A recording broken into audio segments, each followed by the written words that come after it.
This program features live coverage of an African safari and may include animal kills and carcasses. Viewer discretion is advised. Good morning everyone, and welcome to your live safari of today. My name is Lauren. I do have Theo on camera, and there's two male giraffes. They're both quite young up ahead, practicing their clubbing, but unfortunately I do think they are walking off into the drainage. Let's see if we can get any views of them. Now, apparently it's quite a chilly morning here in Juma, but I am surprisingly warm today. However, it's about 12 degrees Celsius and 55 degrees Fahrenheit. So what a great start to your live safari. Cloudy, but I'm hoping that sun is going to burst through. So please don't forget to talk to us. That's what it's all about. That's why we do these safaris for you. So send in your questions or your comments using the hashtag WildEarth on Twitter, at FC on Twitch and the YouTube channel. But kids, if you're watching, please use your questions at wildearth.tv. So everyone, that's all the information you need. Get ready for your live safari through the African bush.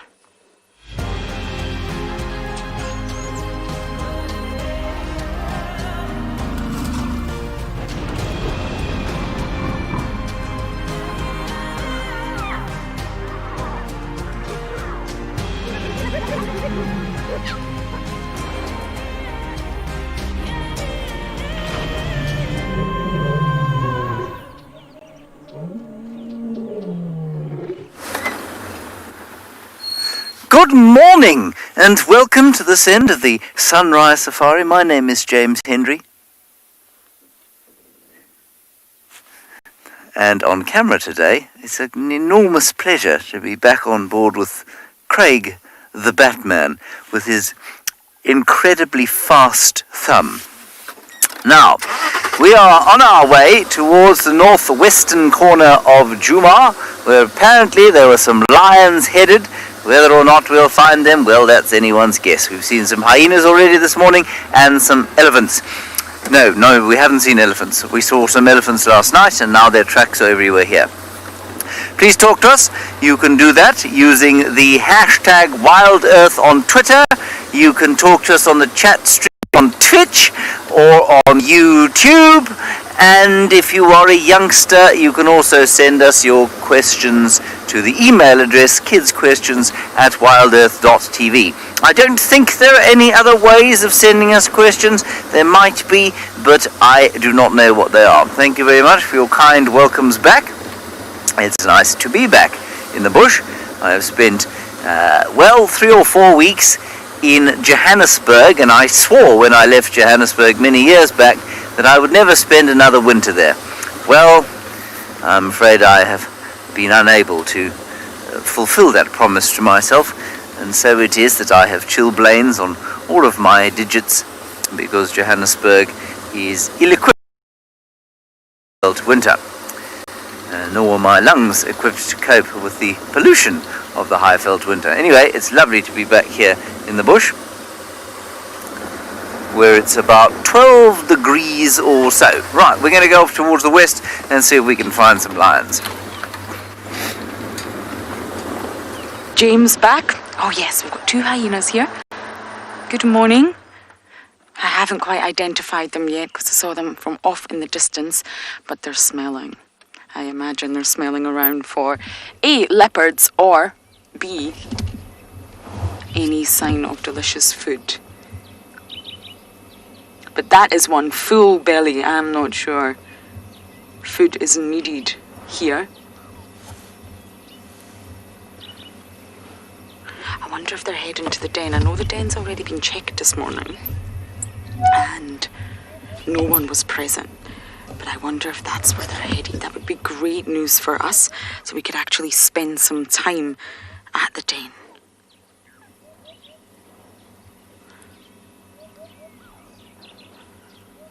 I think that first full-bellied hyena was possibly in Tima.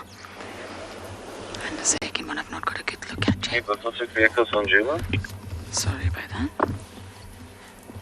They're heading in the direction of the den, everyone, which is great news. That first belly's a lot full, well, much fuller than the second one. And of course, they've gone to the back of the car.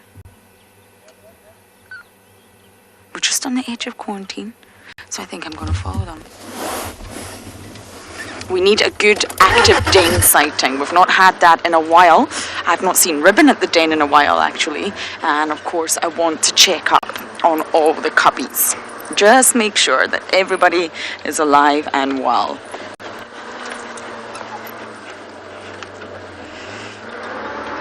Okay, I'm going to try and follow these hyenas for as long as I can, and hopefully they take me to the den.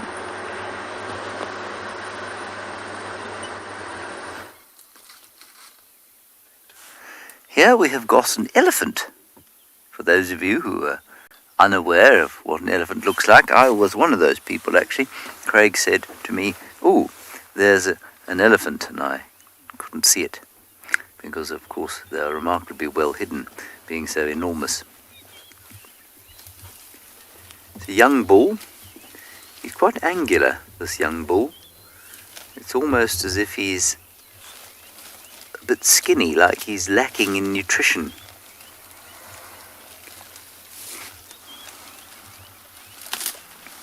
Much of a covering on him. Anyway, it's very nice to be in the presence of an elephant. There are two young bulls here.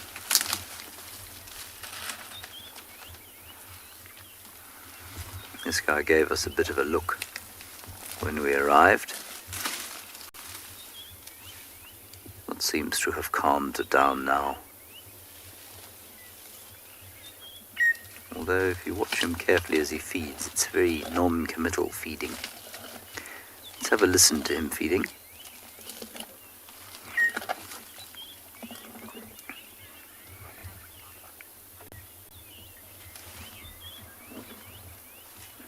Hello, Aunt Christine. Your question, do elephants have spots? Now, Aunt Christine, I'm not sure if you are joking or if you are in severe need of an optometrist, or if perhaps you have been at the mushrooms. But elephants do not have spots, and if you can see spots, I would suggest that somewhere between your eye, your optic nerve, and the visual cortex of your brain, there is a small problem. If, however, you were joking, no, elephants do not have spots. They have got a lot of melanin in their skin, which gives them that very pleasant grey colour, but no spots. And interestingly, quite apart from Aunt Christine says it's none of the three things that I mentioned there that could be the reason she asked that question. She says that she's in fact just senile. Well, Aunt Christine, I guess awareness of the problem is a good step to perhaps fixing it. But talking about spots, what you'll find with human beings, of course, especially Caucasian human beings or pale-skinned human beings in sunny areas, is that they do develop spots over time. Exposed to the sun, you get those sun spots on the back of your hands or on your face. You get freckles from the sun, and that's because of this lack of melanin, whereas an elephant has got melanin in its skin, and its skin therefore does not react to the sun in the same way that pale faces do here in Africa specifically, or in the tropics, if you like. Just looking at the back of my hand now and seeing 2 or 3 little sunspots.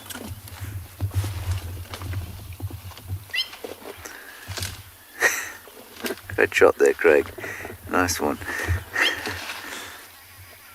Now, Kirsten, who's directing today, says to me that elephants in Asia have got spots. They do have patches where it's much more likely to find that partial albinism, where you get patches of skin on an Asian elephant patches that don't have any melanin in them. And yes, those patches do develop spots.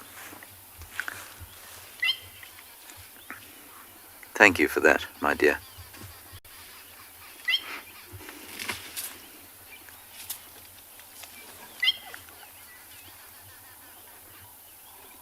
Hear a drongo in the background.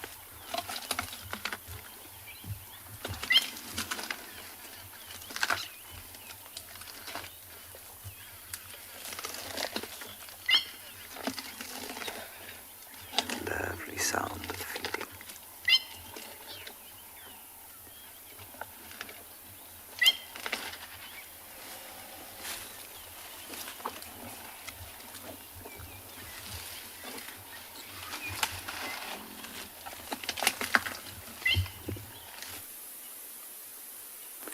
Good morning to all our viewers and welcome to And Beyond Gala this morning with a very, very beautiful sunrise and some clouds moving over. It's a nice cool morning and my name is Yapi and behind the camera we have Owen as always. We've started out this morning, we've heard some lions calling. It sounded not too far from where we were. And we're going to look for them this morning.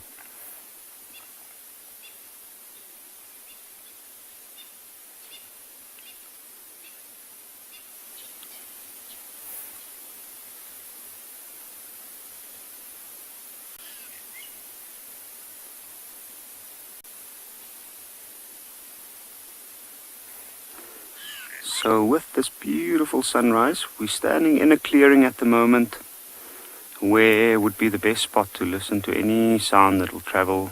There's a lot of, we're on the riverbank of the Timbavati, and on our opposite side there's also quite a few clearings. We thought that the lions might be calling from somewhere around there, but we're not too sure. So at this point we're having a quick break and listening out to hear if there are any more calls. It sounded like only a few animals. And last night we left the rest of the pride quite far from here. Now it is possible with the cool evening that they might have moved quite far. So I think myself and Owen's going to continue and see if we can find any signs of them.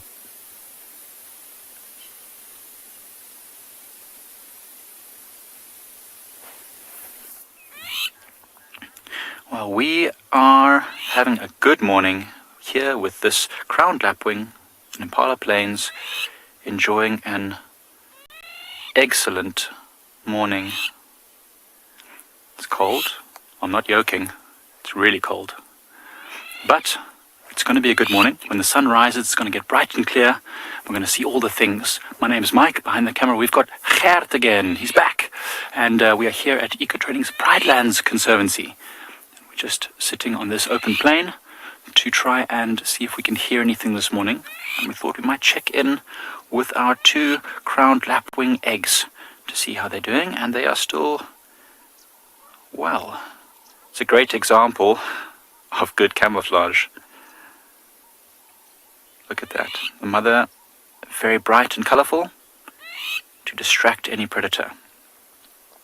Yesterday, well, last time we saw them 3 days ago, she sat on the eggs right in front of us, which was really cute. But there you can see she shifted the eggs again slightly, made them slightly a different position, which is actually good for us. Now we can see them much clearer, and you can really see how well camouflaged they are. Oh, I can't wait for these little chicks to hatch. They're going to be so fluffy. So cute. Not yet with those super orange bright colors. They'll still be very much the same color as the eggs. Mottled and browns to blend in, and they won't move too much. They'll be very, very much reliant on the mother to bring them food. But they are precocial, meaning that they will be able to move around quite a lot. Midna, they do look like pebbles. That's the whole point. That's the whole point of these eggs on the ground. They have to be looking like the stones and the sticks and the grasses in order to not be eaten by pretty much anything that might come along. There's so many animals that'll eat these. Even a duiker, for example, that small antelope, in the winter time now when there's not much forage for them, if they occurred in these kind of open areas, which they don't, thank goodness, they would also eat eggs. Jackals will eat them, many kind of mongoose will eat them, snakes, of course, as well. I should say, of course. I mean, it's not of course. Not many people know. Some snakes do eat eggs. Got a very awesome snake called a rhombic egg eater, which is common around here. But yeah, it's awesome to see, and I'm glad to see that mother is still very vigilant. You see how she keeps turning and looking everywhere. As I said before, I don't actually know if this is the female. We just know that the female is generally much more protective of the nest, and she controls who sits and when. She will call the male and say, okay, it's your turn, and then he'll sit while she feeds, and then once she's finished feeding, she'll come back and relieve the male. Exactly. I agree with you completely. And as I said, precocial is just a fancy term for chicks that are able to move around. Not that they will move too much, but they are able to move around and look after themselves to a certain extent. Beautiful. Excellent.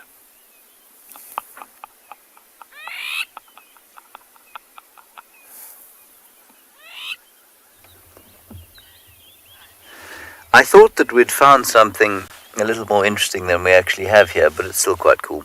I thought that the elephants, in pulling up this rootstock, had perhaps disturbed a mopani bee or stingless bee's nest, and that's what was flying around the base there. You could just see a lot of insects flying around there.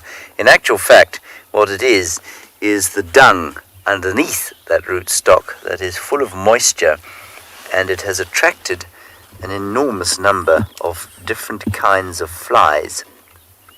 Now, I might be tempted to get out and have a look, but those elephants are still pretty close by, and so I'm not going to get out just yet.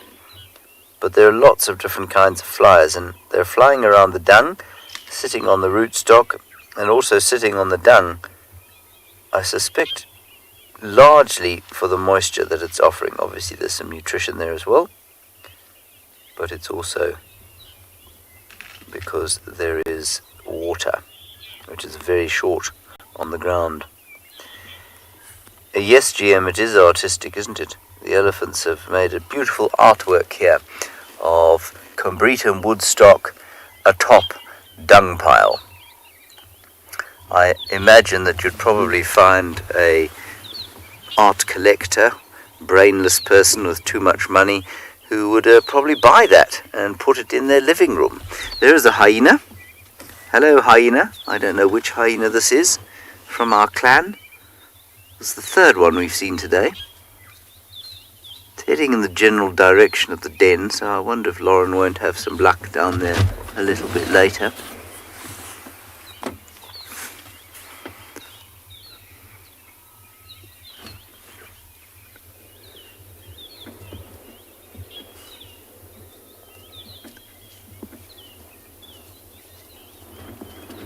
It would be nice if that hyena indicated a leopard for us to look at. That would be the best outcome of the sighting.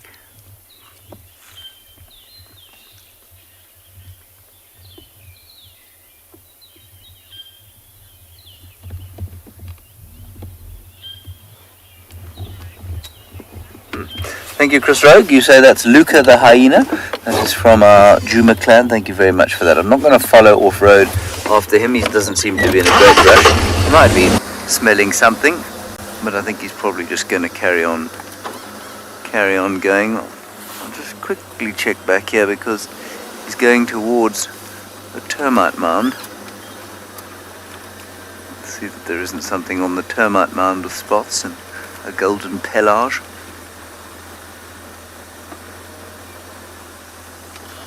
And there he's walked straight past it. It's just in there. You can see the mound that I was thinking of.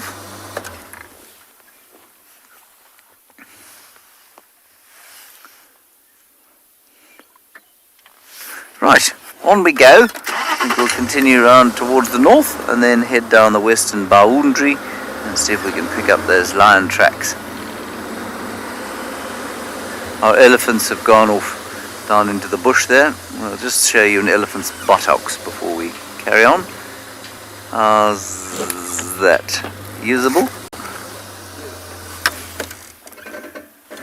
I don't want to go crashing in there after them. I feel that would be unfair.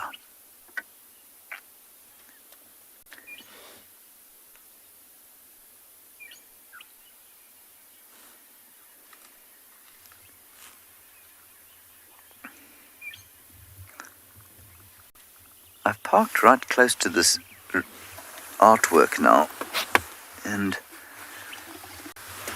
I don't think the elephant's going to see me, so I'm just going to pop out here.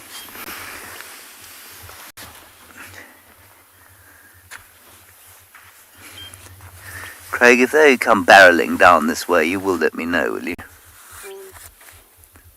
Thanks. You know, they're all flies. They're not Mapani bees. They're a very strange kind of...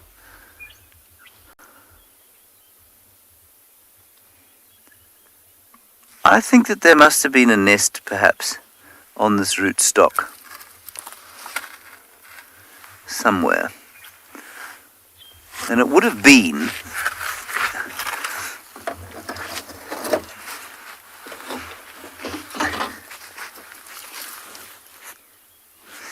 It would have been in here somewhere, and might still be, in a cavity in the middle of this rootstock. Cool. Alright, well, I've now destroyed that gorgeous artwork. We'll move on from here.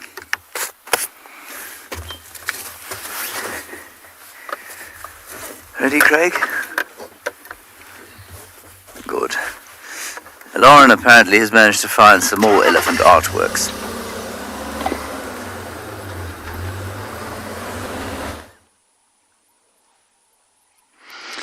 Just looking at the mess the elephants have made to this poor thorn, and if you can see here, Theo, it's damp here. What they've done is they've completely stripped the cambium layer. So they've taken off the outer bark of this tree, which is dead anyway.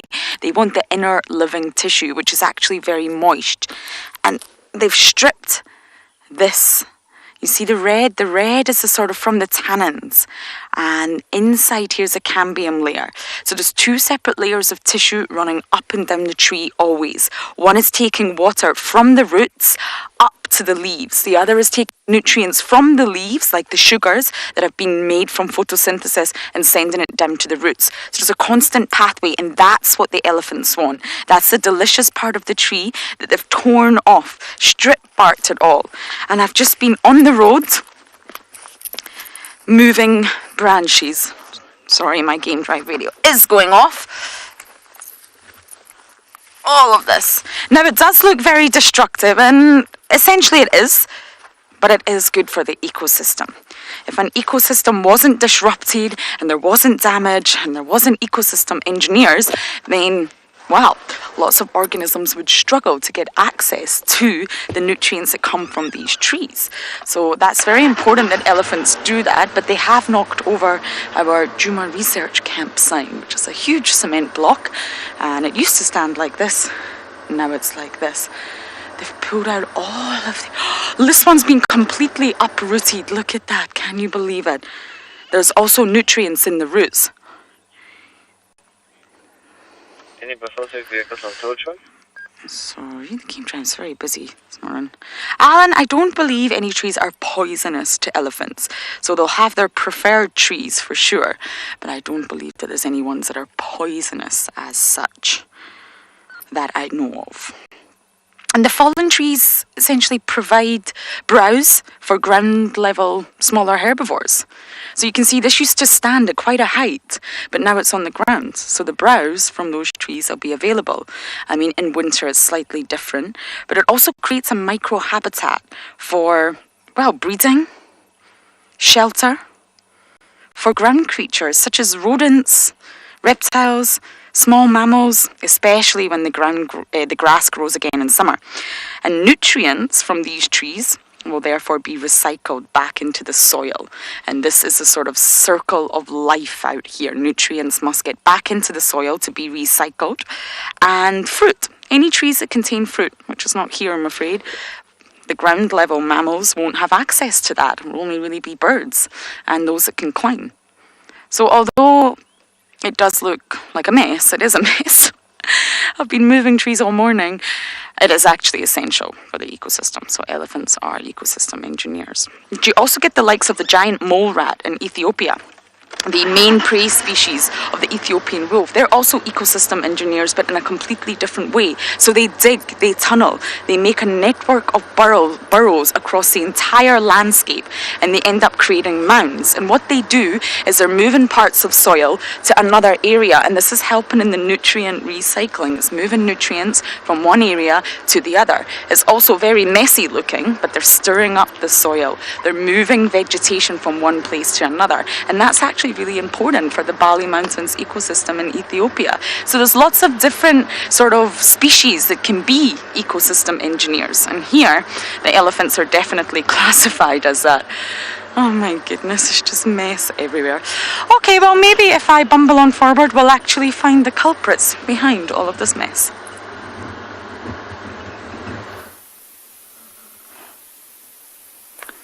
So we've just come across two kudus. They're standing out in the clearing. You can see some nice sunlight. And as we approached them, we thought that they might move off, but now it looks like both of them have stopped. I think that one's just enjoying a little bit of the sunlight. But if you look closely and you look at the ears, you see the one in the front right out in the sunlight is standing dead still. It's looking around and the ears are up. The one at the back's just stopped as well. And if you look in front of it, you see it looks like quite a dense section that they might be walking into. So I think these two are just stopping, they're scanning the area, they're making sure that it's safe towards where they're going. Now with those lions calling earlier, we heard them in the direction that these two kudus are facing. So, and I'm sure these kudus would have heard them. So to make sure that there's no danger here, they have to check very, very carefully. Listen out, see if they pick up on anything. And if they find it safe, like it looks like these two have, now they're moving into the denser area. You just see the one still feeding there on a... I'm not sure exactly what that is.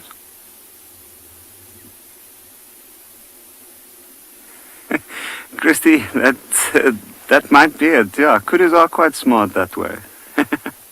They often let the other ones move in first and then let them take all the heat, and then the one hangs back, and if there's any danger, that one will be able to run back towards the riverbed in this case, I'd say. But have a look at that kudu sticking her face deep into that bush. Saw she was folding back her ears. And just a quick little nibble.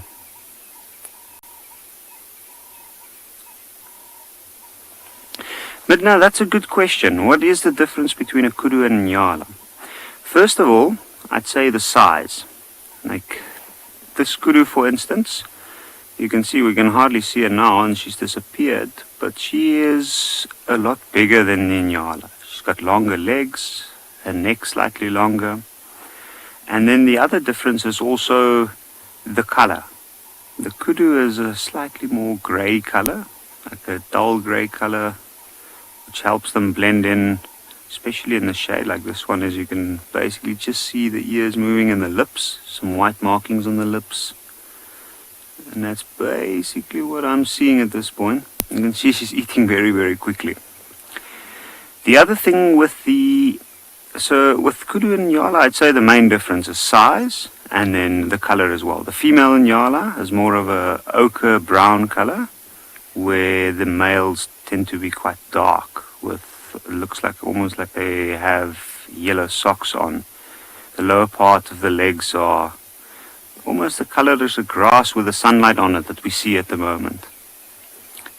The male kudu, the only difference between that and the female is the size of the neck, and then the male's got horns, of course, which makes it quite a stark difference.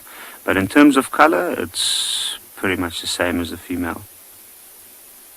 You can see this kudu looks a little bit disorientated now. I think she's realized that her friends moved off.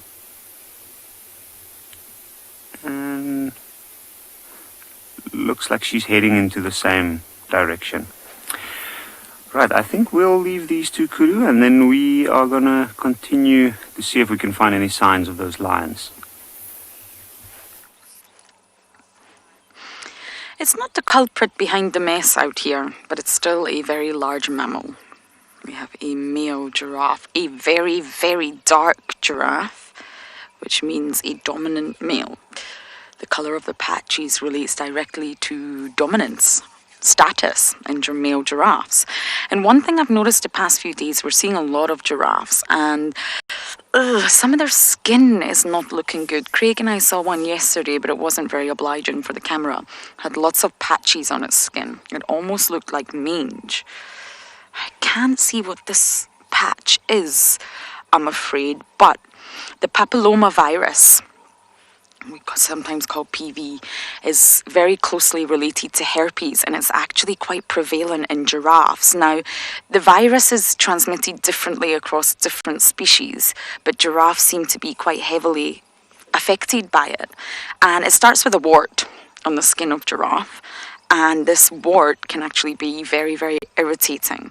And the giraffe, you tend to see them rubbing it against trees. But they'll use trees and any sort of vegetation around where they can rub this itchy wart. This then causes the wart to rupture.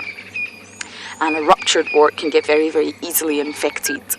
So the sort of lesion that will be produced from this becomes quite progressive in giraffes, apparently, and it is based on the individual's immune system. So if you've got a giraffe in its prime who's very, very healthy, possibly in summer where there's lots of food around, it will recover better, but it's said to be quite progressive. And this wart that has since been ruptured and infected can actually turn into a very specific type of cancer called sarcoid, and it hardens, and it's really prevalent in giraffes. And there's one theory that says the sort of transmission of PV from giraffe to giraffe is possibly from the constant grooming of the oxpeckers. It spreads it from giraffe to giraffe. Now, it's said to sort of do this via its beak. So the oxpecker passes the virus on via its beak. So it's not a disease, but it really does impact giraffes. I'm not referring to all species, but for giraffes it can be quite severe. Fuzzy, you're saying the virus happens in cattle too? Yes, I can believe it does. It's quite prevalent in the animal kingdom, even in humans. We're all aware of herpes, but giraffes just seem to be quite severely impacted by it. And I've seen some giraffes up in the Masai Mara with wart upon wart upon wart, hardened, broken open, and it can be, well, really limiting for that giraffe if it spreads quite severely, and it can impact the immune system. So I wonder if that's what I'm seeing. Maybe not necessarily on this individual, on this boy, but I'm seeing it quite a lot when they've got hardened skin all across their body.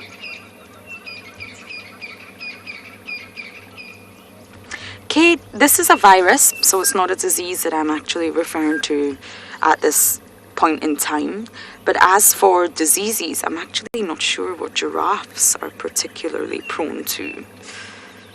I would need to research that further. I just know that they're really affected by the papilloma virus that's spread by the oxpeckers, or said to be spread by the oxpeckers.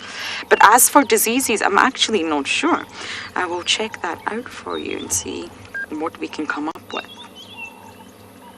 Because in the last 15 years, populations of giraffes in general have declined by about 40%. Now, if you think about that, that's almost half.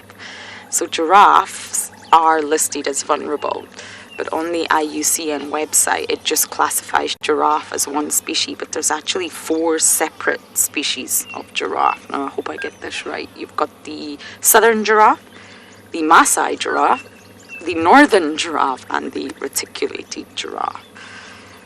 Confirmed by DNA testing that they are separate species and they have not crossbred or exchanged genetic material in millions of years. So I will research that further for you.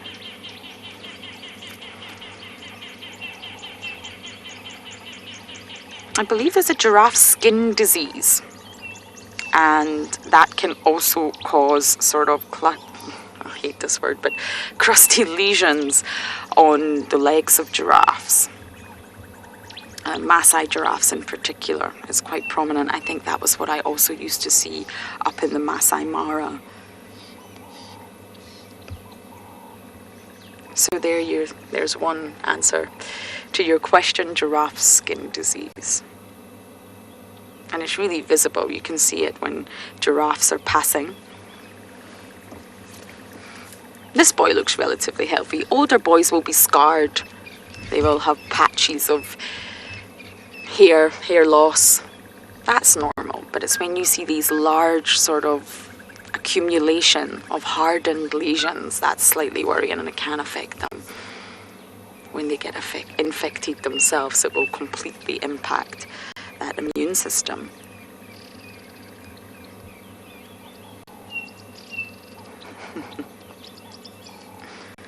This giraffe's been very obliging. I've been struggling to get giraffes on camera recently.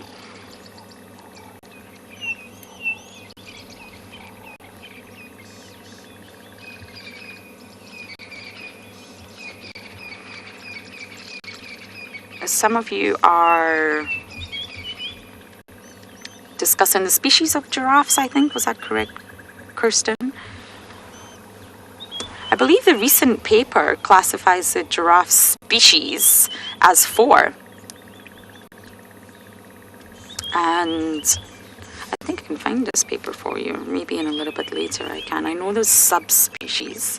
Remember, subspecies are different from species. But I believe the recent paper that I will try my best to find for you confirmed the actual species genetically at 4. But I will confirm that.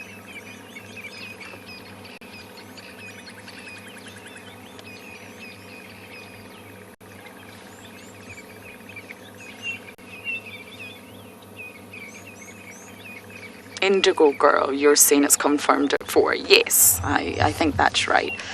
It's a recent paper, a very recent paper, and I will try and find it for you because it's really, really interesting, and it confirms it at now there's 4, and I'm sure it's the ones that I just mentioned. But there has been a lot of debate over it. And as I said, IUCN, that website, that great tool that you can use to assess populations, they still have giraffe as just one species, i.e. giraffe, and that's not the case. So there's a lot of updating sort of information when it comes to species of giraffes.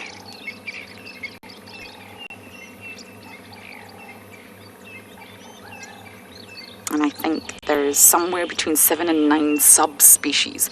Now, subspecies are when you see the Latin names with 3 parts to it. So when you look at an animal's Latin name, it actually tells you quite a lot of information. And for example, the giraffe is Giraffe camelopardalis. And what this means is camel-like leopard. Yes. So it has a meaning, but it also tells you a lot. If there's 2 Latin names, that means it's a species. If there's 3, it's a subspecies. So that the subspecies of giraffe would be Giraffe camelopardalis, blah, blah, blah, something else. And subspecies arise when the species are separated by geographical location. So it's very, very similar genetically, but due to sort of being geographically isolated permanently, then a subspecies arrives. And they call this the Latin trinomial. So when you have Giraffe camelopardus and then that extra little Latin word, that's the Latin trinomial. When you see that, you know immediately that it's a subspecies.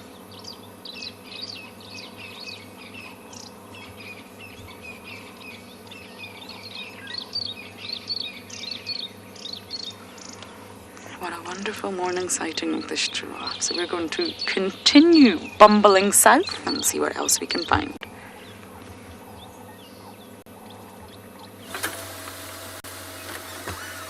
We're just trying to get a bird upon camera. Can you see it there at the top of the tree there, Craig? Yes, there it is. It is a very small one. Ooh! You know what that is? That's very special. Ha! Anybody want to have a guess? No, there's a woodpecker there, but anybody want to guess what the other little chap was? He's still there, he's at the bottom. Just moving back up towards the top. This is a beautiful tree full of birds. There's a drongo there, there's a woodpecker, and then there's our friend at the top. Anybody wish to hazard a guess? That's really very cool.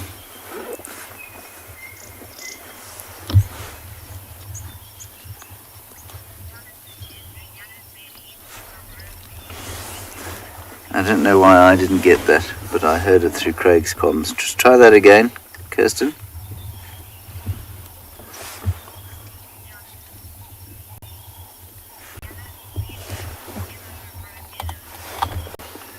Yeah, I can hear it through Craig's earpiece. It is indeed a yellow-bellied eremomola. But I don't know, I can't hear who has told me that. Jonathan, well done. A yellow-bellied eremomola. Now, many of you, of course, keep yourselves a bird list. And I doubt many of you have got the yellow-bellied eremomola on it. It's a relatively common resident, but we very seldom see it.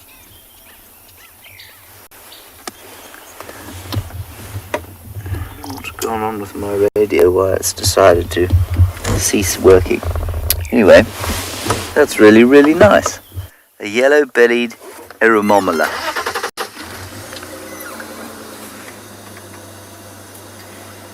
The Game Drive's radio is working in my ear, so I don't know why it is that my dearly beloved has... Oh, there we go.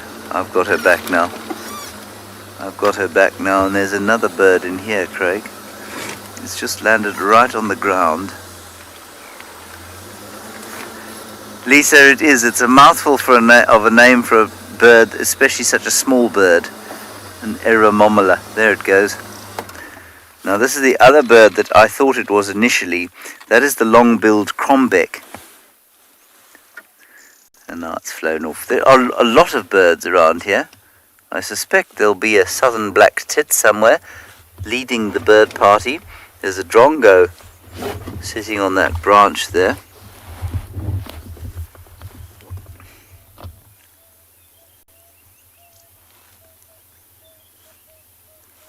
So many of you saying that you haven't seen the yellow-bellied eremomola before. Yep.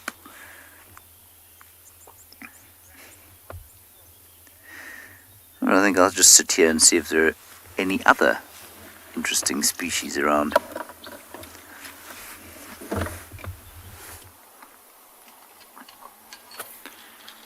We have managed to find a pride of 5 lionesses, I think, including Lagatha, our favorite. I think that's Lagatha now, just coming onto the road. Oh, spectacular. This is amazing.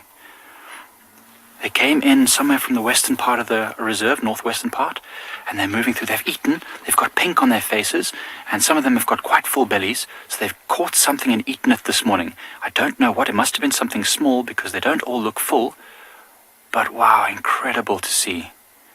We're going to try and see if we can follow them. They're moving into quite a tricky area. It's very thick and bushy. Oh, look, that young lioness, which I think is Lagatha, is doing a lot of socializing. She's rubbing her body all over them. She's been away from them for a while now. I think this is the pride that she must have originated with. It's good to see that she's back with them. Just going to stop here because they're still hunting. You see, they're still stopping frequently and listening.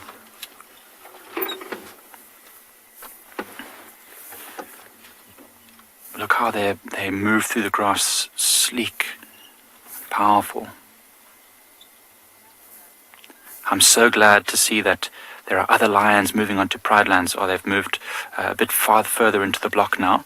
But you can see how their ears are still pricked up and forward. If they keep going the way they're going, they might end up coming out at Indlovu Dam, right near the eco training camp there. Let's see if we can follow them a bit more. It's going to be very tricky. There's lots of branches and shrubs. We'll see what we can do to try and follow them. It'll be a great thing to see what they get up to this morning. They have eaten a little bit. Let's hope that they can eat a little bit more. Maybe catch something else. There are lots of impalas near our waterhole.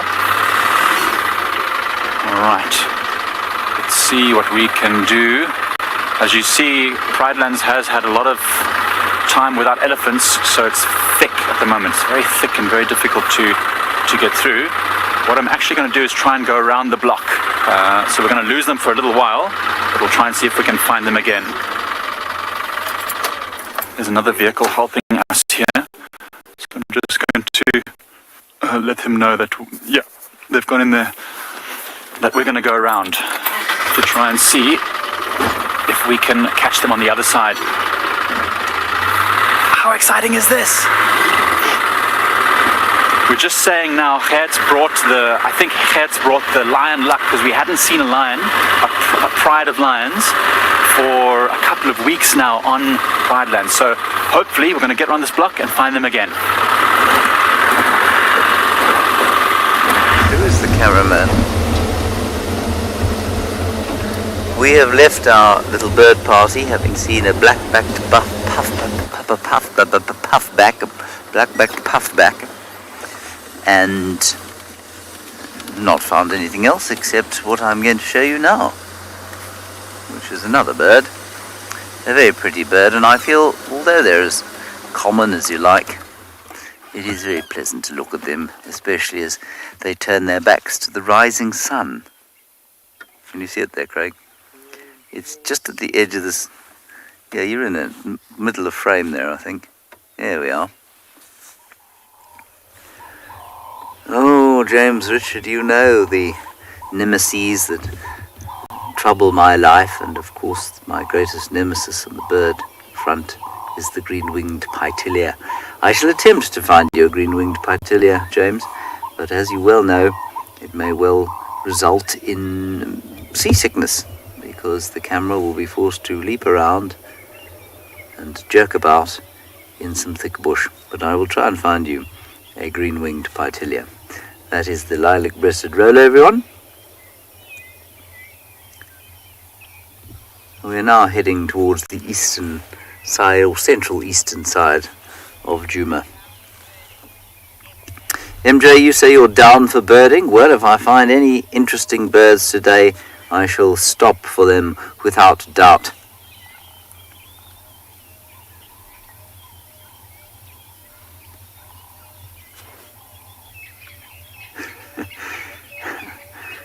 What I'm going to tell you now is that I don't know if I'm going to be quiet for 3 seconds, 5 seconds.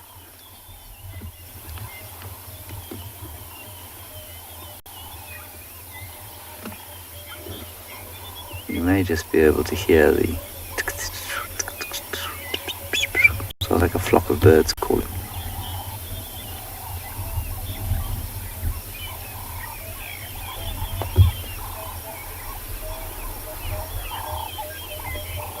Now, I actually thought that was a flock of birds, but it isn't. It is the power line just above us, heading towards Cheetah Plains. I was deeply confused for a second because I couldn't figure out what bird it was. It's not a bird. We do need power on these reserves, and although that's not something I'd normally point out, well, there's no point in hiding from the truth, right?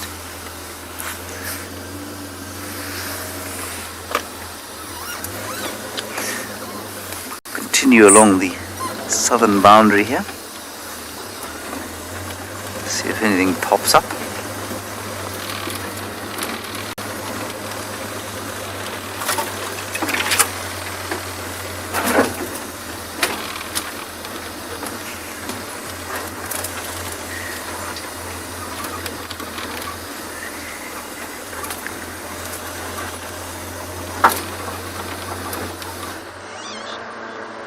We've just arrived at the site of the buffalo carcass, and there's still a hooded vulture up here. I was just repositioning because I think I'm blocking the way for another vehicle. I have a tendency to park in the middle of the road and forget that other people need to drive past. Why this hooded vulture is still here, I do not know. Yes, they wait to ride the thermals. They have a very energy efficient way of riding, but why it's still hanging around the buffalo carcass, I do not know. The hooded ones are the smaller vultures, but sometimes I think the bravest. I think this might be a juvenile. Just want to wait till it turns to his side so I can see his little hood. The smell is still awful, just in case anyone's wondering. It's terrible. So the immature the immature hooded vultures have a really brown hood. It almost looks like they've put a hoodie on or a jumper on or whatever you want. Yeah, this isn't immature, this is a young one. Oh, scratch. How sweet, a young hooded vulture. And you can see in all vultures, they've got that ruff round the neck. Looks like it's wearing a scarf. And this one also looks like it's wearing a hood too. So we're going to continue our search along the southern boundary.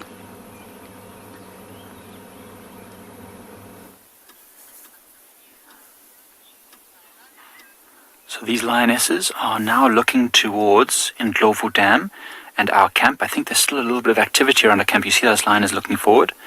There we've told the students to please get in their tents so these lions can come and drink at the waterhole without being disturbed. The rest of the lions have actually moved past now and actually heading towards the waterhole. It's going to be amazing if we can get to see them drinking at this waterhole. It'll be the first time that we've had lions, at least for me, Gert, at the waterhole for a long time, especially during the day. They've hunted successfully this morning or last night. They've got full bellies. It's fantastic to see that they are doing well, and I'm glad to see Lagatha's with them as well. She's also got a bit of a belly. She looks like she's eaten. Oh, I'm so chuffed. This is one of the larger lionesses. She's very, very vigilant. You see how she's looking around. The others are actually heading to the waterhole now. They'll go and drink, and they'll have a good wash probably after drinking. They'll lie down somewhere nearby and clean their faces. You can see the dark on this lioness's face is a bit of leftover dried blood. Oh, look at that. Just coming right in front of our vehicle. Pride Lands is living up to its name once again. Awful shoulders. There's Lagatha, I think, at the back there. There you go. See that young lioness at the back there? Very pale in colour. I'm pretty sure that's Lagatha. There are two younger lionesses in this group. There's another lioness crossing at the back. All with full bellies. Look at the power. This lioness walking on the road, you can really see her shoulder blades slicing, lit up so nicely by that sunlight as it rises, and her powerful back legs. She is a fierce, fierce huntress. Right, I'm going to try and reposition us as they come down to the water, and hopefully we can have a look at them as they drink. This is absolutely amazing. Right, so whilst we make a move, let's hope everyone in the camp stays quiet.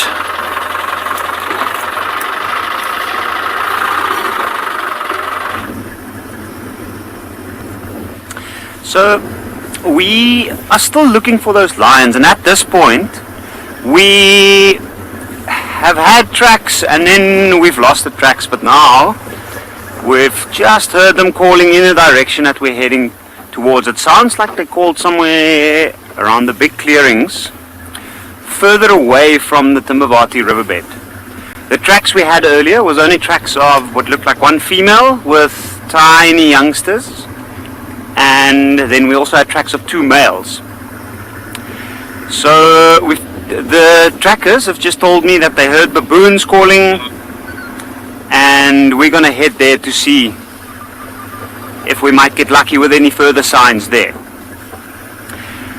It sounds like these lions were moving from where we heard them earlier to the last call we heard, and I'm pretty sure with this weather they'll be active for a little while longer. Now the area that we're moving into, this is an area where a lot of general game species, the wildebeest, the zebra, the impala, they spend their night in this area. And I think those lions, when we saw them last night, they looked like they needed to hunt. It's a lot of mouths to feed. It's a big pride at the moment. and they were probably going to look for a large herbivore. As you will notice from here on, things are starting to open up, and this would be the perfect spot for animals like the lion to call from. The sound will travel further that way. For a male advertising himself, that will be ideal, because it, like all the other lions that might be nearby, to hear that they need to stay away, or either if it's lions that's part of the pride that he moves with, it will mean that they know where he is. So we're going to take it slowly along this road from here, and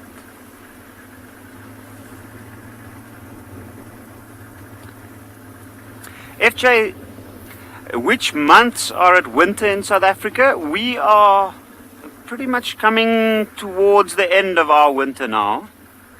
And in the bushveld, that means our dry season, basically. We don't have any rain during this season. Our rains usually start around October, and it might last up until April. And with the peaks being around December, January, and February. But this is winter here. At the moment, the rest of South Africa further down southwest is covered in snow. And over here, it's still nice and warm.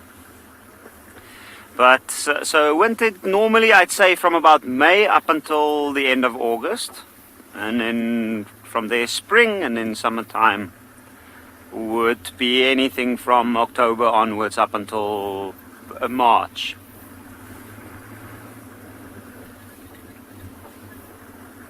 Wintertime in this particular part, it's also the time of the year when the predators eat very well.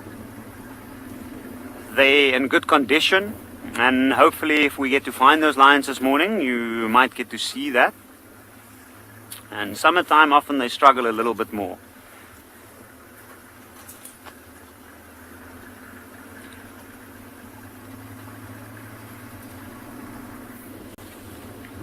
But we are currently moving back. Oh,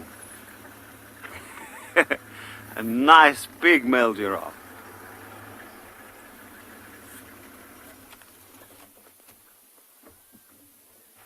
So I can just see some birds on this giraffe. Ooh, and one has gone down right to the back end of this giraffe. You see the giraffe's licking off his lips. The bird seems to be capitalizing on that. And you can see another one a little bit further down its flank towards the front leg or the front shoulder area. You can hear some birds calling off towards the right, and you can see the giraffe's ears was just focused on that.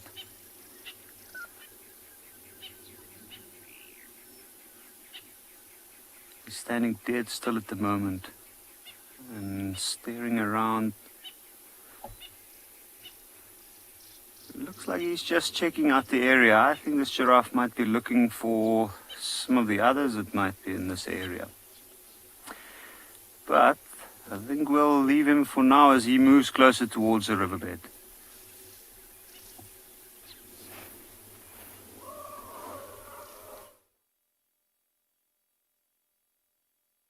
Ines is walking along the top of the ridge, wanting to come down to the water. Gorgeous. Hopefully she comes down.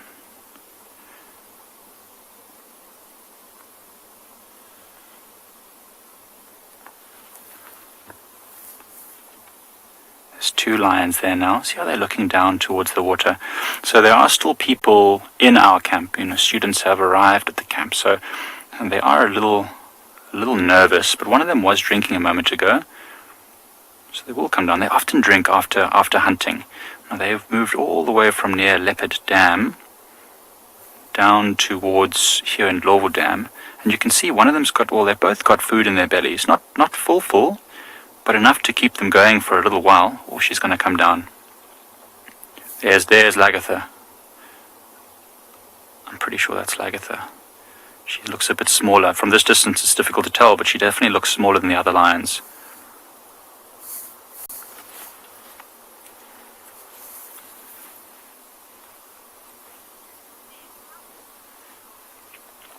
Steph, I think Lagatha's probably somewhere around 2 years old. She's quite young. She hasn't quite got the full bulk and size of an adult. She's got a few spots on her legs and things, so she's definitely quite young. Generally those spots get lighter and lighter with age, but she's still small, so I think she's probably about 2. That's why she's maybe was chased off. I think she's just before she's getting towards breeding age.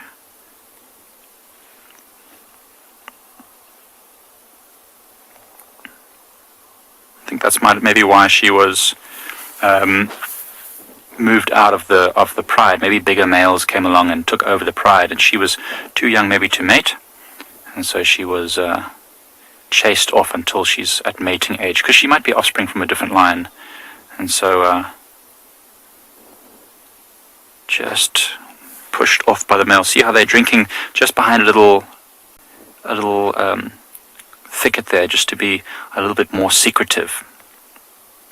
It's a little pile of roots there keeping the earth together, and she's found a little hollow to drink from. See, the ears are constantly scanning back and forth.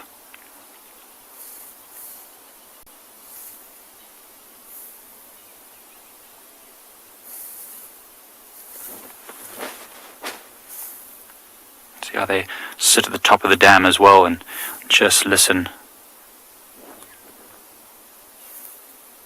to whatever might be around. There's lots of animals that come around here. Warthogs, impalas, nyala, even the buffaloes. I don't know if these lionesses would take on a buffalo. They're very, very... there's another lioness just at the top. I don't know if you can see just at the top there by that knobthorn, just with her head peeking up. You see that big knobthorn in the distance? That's really cool.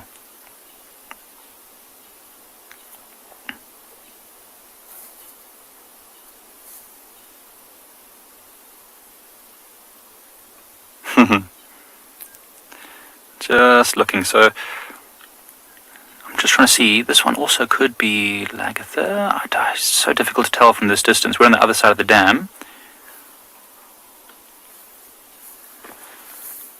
but if she's got remember, a very pale coloration, and then these 2 markings on the back of her neck, from it looks like maybe bite marks or a scratch or something, puncture wound.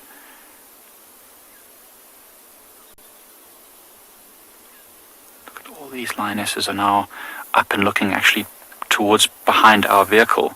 I heard a couple of alarm calls. I wonder if there's not something else walking somewhere along the ridge behind us.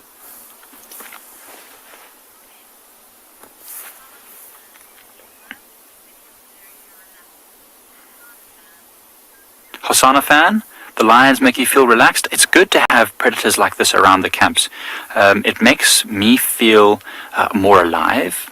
It makes me feel like, the area around the camp is full of the things that they want. Lots of animals that are relaxed and calm. So that's a good thing. It means that, life is happening around us. I like it. Hosanna fan. It makes me feel like the bush is alive. Look at that. Oh, that's so spectacular. You see that there's a bit of a mist in the air. It was very cold this morning, and we're expecting heavy winds later, but for now we're sort of in the eye of a storm, and it's very, very calm. It's very, very misty.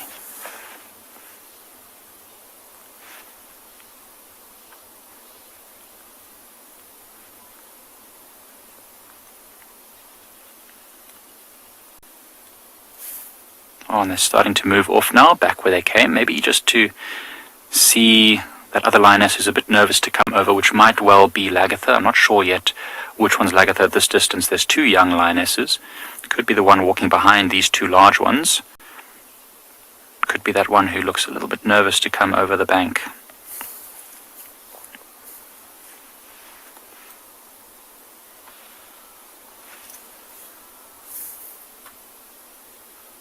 Oh man, this is so awesome. So the older lionesses have more experience and they look much more relaxed and calm. See those 2 there rubbing themselves.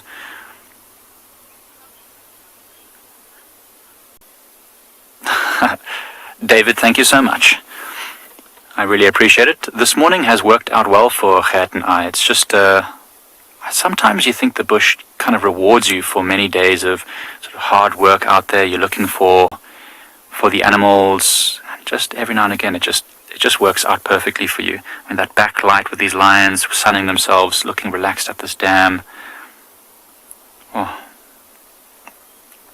there's one lioness going down, probably to rest in the shade as it gets warmer, away from our eyes.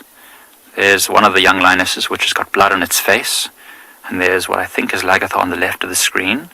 So happy to see that she's managed to find the pride. It's been a while. I mean, we've seen her tracks up and down Pride Lands by herself. There she goes. Bye-bye.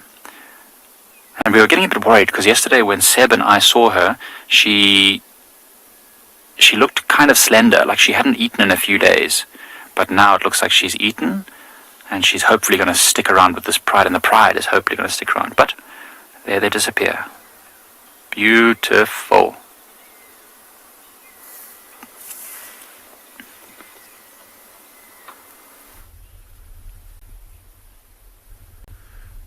Good morning, everybody, and welcome to and Beyond Pinder Private Game Reserve. My name is Jared, and we're here at a very cold morning. We've got Marcel behind the camera, and it's one of those mornings, because it's cold, it looks like it wants to rain, that everything just keeps on hiding. And we've managed to come into an open area that is filled with quite a few different species. So I think I'm going to stick around here for a bit. So we've got a smallish herd of wildebeest, which you can see right now. It looks like a breeding herd. There's a couple of smaller calves within the center. And then as we go off to the left, we've got 3 or 4 zebra. Very common to see wildebeest and zebra together. And then as we pan a little bit more over to the left, we've got a group of impala, 1 male and quite a big harem of females, and all those females are nice and tightly grouped up together, which is very typical on a day like today, because it's very windy, with it being grey clouds in the air. It kind of dampens their eyesight a bit, and so everyone's a little bit edgy and nervous today. And so you'll find with impala, who are pretty much on the menu for everyone, they're going to be the most nervous, and that's why you see most of the females nicely tight together. And there is a couple more to the right, and they are slowly moving to right. You've got one of the males in the front. We are pretty much finished with the rutting season, so it is a bit of a surprise to only have 1 male with this group of females. He might just be a territorial male who's in this area and happened to just come across these females. There's also a good area for birds, and I'm surprised even with the wind at the moment that we've got some birds in this open area. There's some African stone chats. If we pan a little bit more to the right, Marcel, between the wildebeest and the impala, we've got a starling over there. Alright, so for those of you who watched yesterday, you would have seen Dewald having a marvelous day with the cheetah and cubs, and we know that everyone is dying to know what happened, and things got a little bit exciting. So the 2 males were fighting with the female who had the 2 youngsters, and everyone was all a little bit worried, and even we were a little bit concerned that the cubs were going to be killed by the males, which does happen. Infanticide with cubs is a common occurrence, and particularly when it's from males that aren't the fathers of the cubs. And then not long after that, 2 lions, nesses, and a male lion came running over because they heard all the commotion.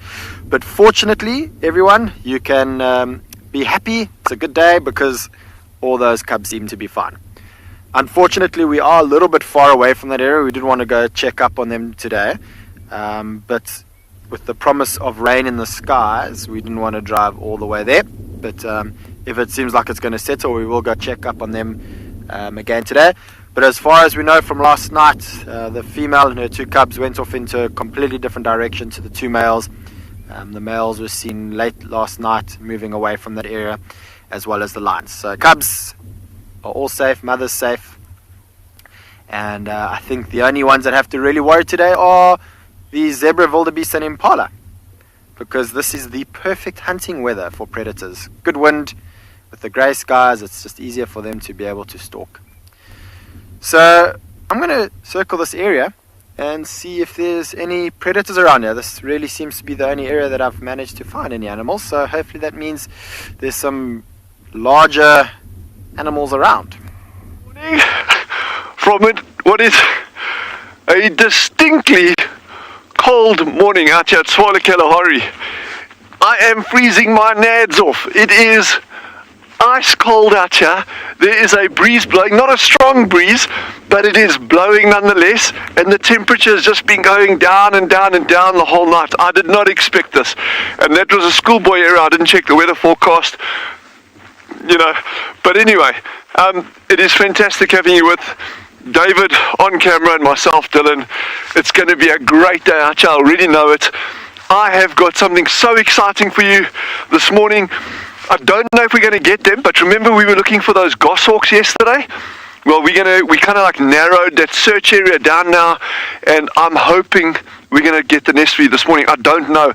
Rebecca, our meerkat habituator, she located the rockstar meerkats again yesterday, which I was very, very pleased about. She did a brilliant job doing that. So she got them yesterday morning after the drive was closed.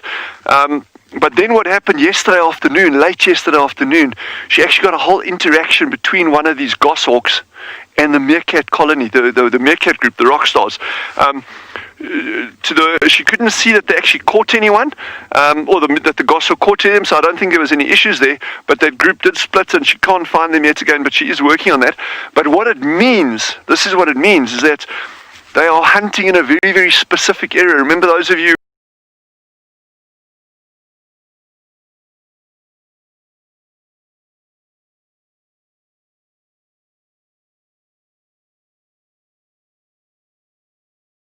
process of building the nest, but be that as it may, there is a nest to be found, and I think we need to go look for it, and it's going to be super cool, because if we can find that nest, then David and we can start doing these little nest stakeouts, and then you're going to see some cool action, because you'll get one of the birds on the nest and the other one will start bringing food items back to the nest, and that could be anything.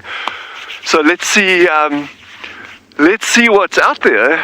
I think it's going to be an exciting time ahead now. We're kind of building this whole picture, and that's the one fun thing about kind of focusing, your drives in a very, very specific area, because you start building up the picture of all these different species that are co-inhabiting.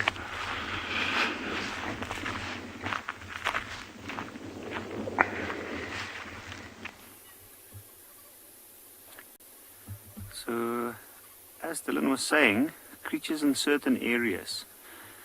Here we have a beautiful sunlit clearing and some sunlit lions right in the middle. You can have a look at these two right in front of us. Two of the older ones, the male. You can see he's closing his eyes a little bit. He is interested in something off to the right, but he's also, that lioness has just got up and moved. But he's also enjoying some of the sunlight. And then the older lioness off to his left, or laying right behind him. I can see that lioness that's just gotten up. She looks very intrigued. And earlier we had a quick view of the other male straight in the direction that she's staring at. And they were up and it looked like they were playing a little bit. But she seemed to have lost the enthusiasm that she used to get up. We're only seeing a couple of the members of the pride at the moment, and there's more behind these two further off to our left on the other side of the bush. Oh, there's another lioness coming from the right, and now they're staring down towards the riverbed side. So for those of you that can't see, I know it's difficult to see, but there's a green tree line. Oop, listen to that. One's calling.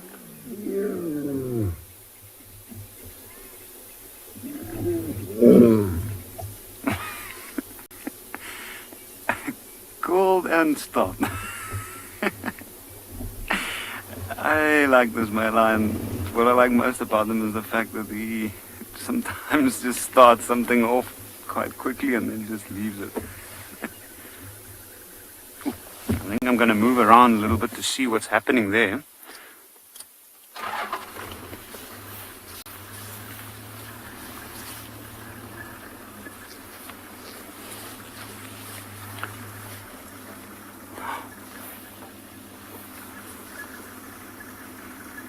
David, it is definitely worth getting up for.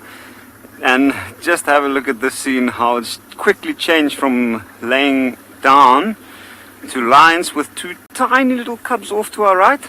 Look at those two. You can see they've got their tails up. One looks like it's calling. I think a situation like this might be a little bit stressful for them sometimes. We also haven't really seen them. Whoa! And there's a huge herd of elephants coming from the other side. I am going to reposition a little bit so that we might get a view of these lions with the elephants coming from the back. You can see these lions have just stopped. They can hear the other one calling from further off to the right. There's a lot of communicating going on here. I think with the elephants it's just moved into the picture. There's a little bit of confusion going on. I'm not sure exactly where they're going. It looks like they might be moving down in towards the riverbed.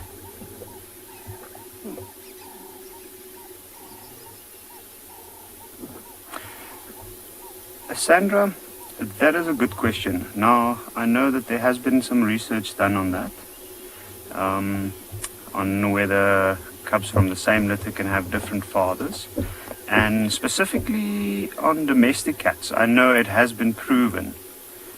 So, with regards to wild cats and big cats like the lions, I think it's also possible. However, I'm not entirely sure. And we're going to have to make sure about that and find out and come back to you. Talking about coming back, I know yesterday one of our viewers asked a question about wild dogs' ears. Now, with wild dogs, in regards to their ears, she asked why they are round in shape. And I had a little look yesterday, and from what I could see, they say because of increased surface area. It means that it helps with their body heat regulation as well as their hearing. Oh, you can see this male has just rubbed up his face up against this. Looks like a russet bush willow that he rubbed his face up. Indication that he's marking. His whole pride is here, so he needs to establish his dominance. You can see the rest, they have moved down in towards the riverbed. I can see the elephants still coming, and they're getting a lot closer at the moment. There is a large herd moving over.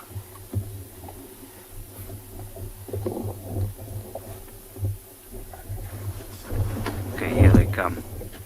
I'm not going to move closer for now.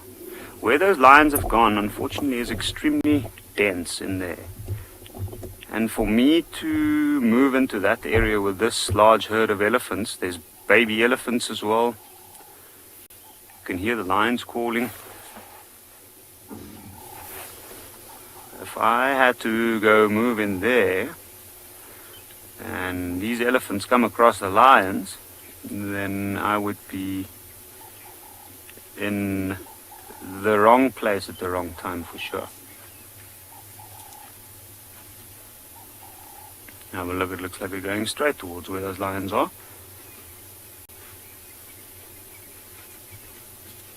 Yo, quite a large herd. Let's have a look. I'm sure that female up ahead might pick up on the scent of them. See, her trunk's just gone down.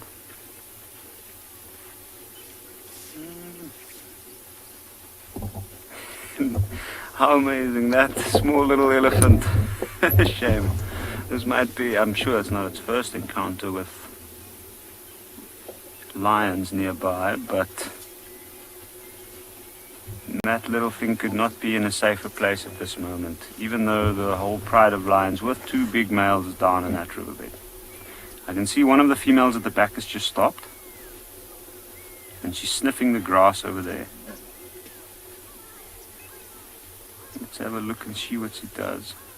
I think she might have just picked up on the scent of the lions. I don't think she's looking for something to eat.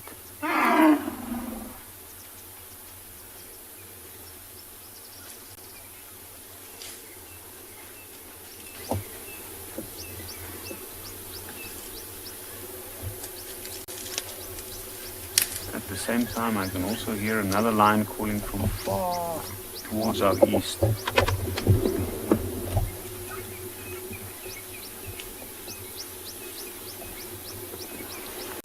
I don't think those ones that I heard calling from the east are part of the pride that we are looking at. That might be a different one.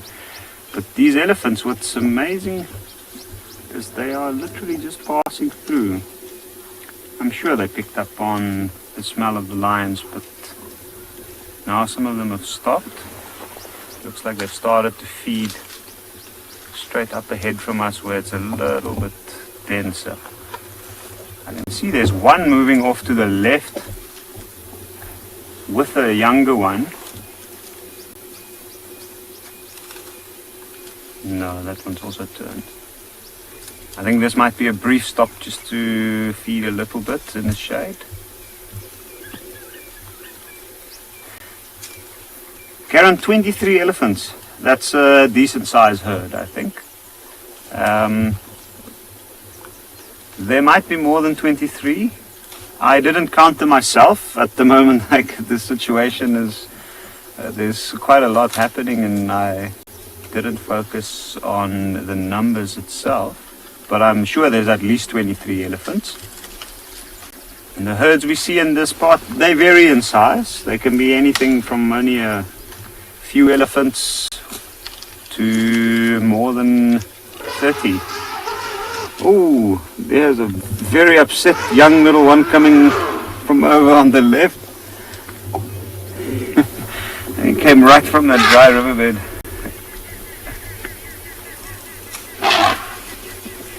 Maybe he's picked up on the smell of the lions in that area. And there's also in a playful mood, you can see. Throwing his head around, ears out to make himself look bigger. Looks like the one on the left's doing the same.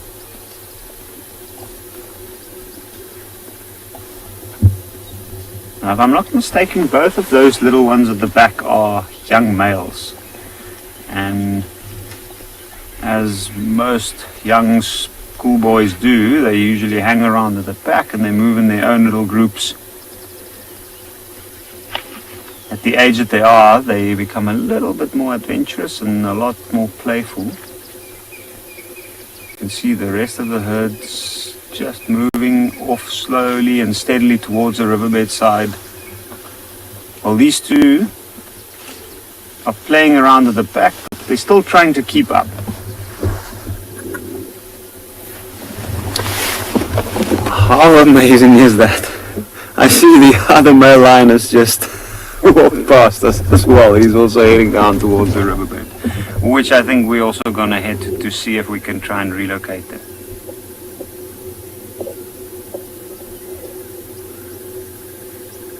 Wild Earth relies on support from viewers like you to carry on broadcasting our daily live shows. A small donation goes a long way in helping us on our mission to connect the world with nature. Please visit our support page to see how you can help and become part of the Wild Earth family. Here we have got an elephant bull. I believe that you've had elephants and lions. We have only managed to find you an elephant. He's a relaxed young fellow who's just going about the late winter morning enjoying his breakfast.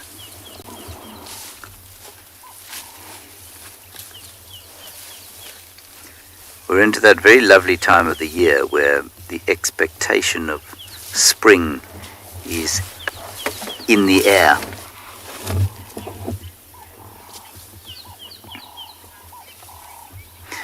A question from one of the most wonderful Twitter handles, Lions ate my mum. I hope that isn't actually true. I hope that lions didn't ever eat your mum, but if they did, I'm sorry. Must have been a traumatic event. I don't know if there's ever been a natural anthrax outbreak here, Juma, that's affected the elephants. Certainly not while I've been around. So I don't know. How's that, Craig? It's not going to be the best elephant shot you've ever taken.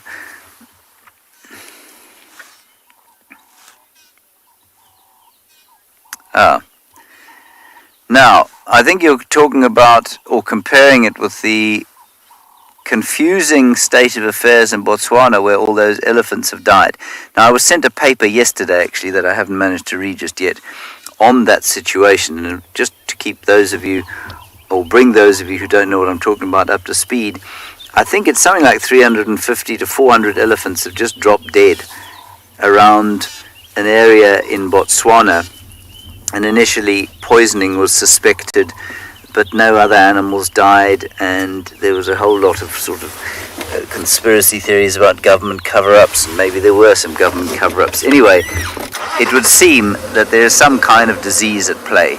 I don't know what it is. As far as I know, I haven't read this new paper. It could be an anthrax of some description. An anthrax, I don't know if you get different kinds of anthrax, but I'll go and read up on it today. And lions ate my mum. Maybe I'll be able to give you more information this afternoon. Now, what this chap's doing is heading towards this torchwood tree in the hopes of one of the torchwood seeds, perhaps. The torchwood seed, to the human nose, smells like a dried apricot, and that makes me feel ill.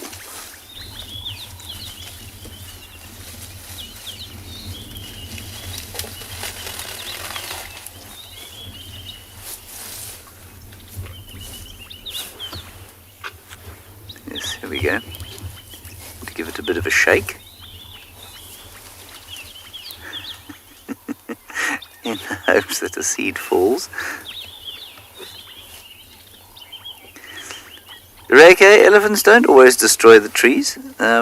It's an interesting question that. They do break off branches and bite them, but you know, they don't destroy the trees any more than, say, an impala does. It's just on a different scale.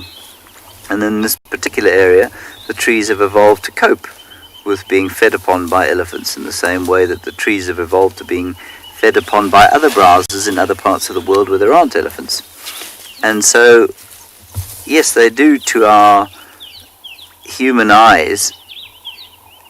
It does appear that they break the trees, and they do break off branches, but it's not destructive. It's not a wantonly destructive behavior. It is just simply a function of consumption. That's what they do. He's found some seeds. And it just happens to be on a much larger scale than you're used to seeing with other things.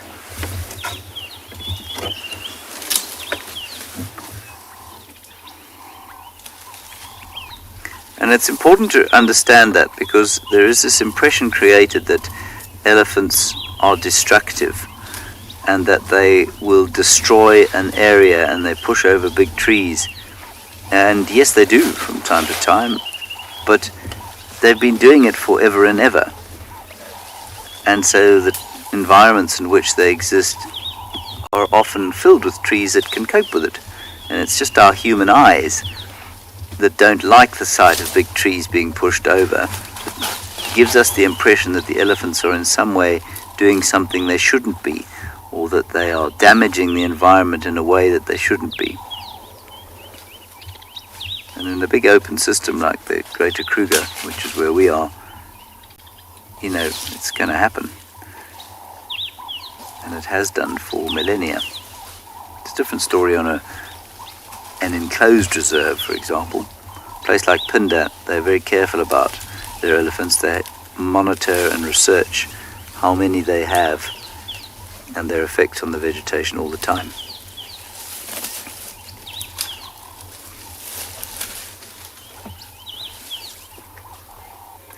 hoping for some seeds, but I think he's at the wrong time of the year. He's not giving a very enthusiastic shove. Come on.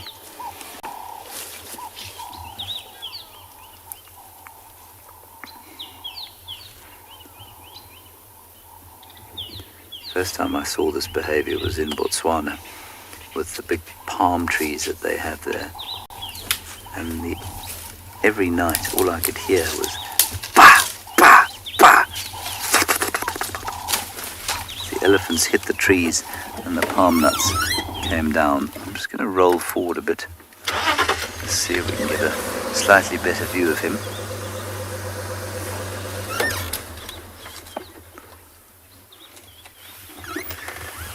We're now into what I like to refer to as stick season.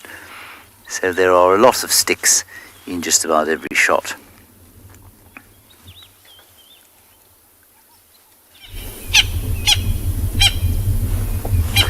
So we've managed to find this last male lion that's crossed the riverbed again, and he's just got up and moving quite quickly in the direction where we suspect the rest of the pride might be. He was rolling around in a patch of sand in front of us. Now I'm not sure why exactly. It looks like he licked up some of the sand and ate some, and then he also rubbed himself in it and rolled in it. Might be that there might have been some scent. Maybe one of the other lions or something else. I think let's follow him. Let's see where he goes, and if we're lucky, he'll lead us to the rest of the pride.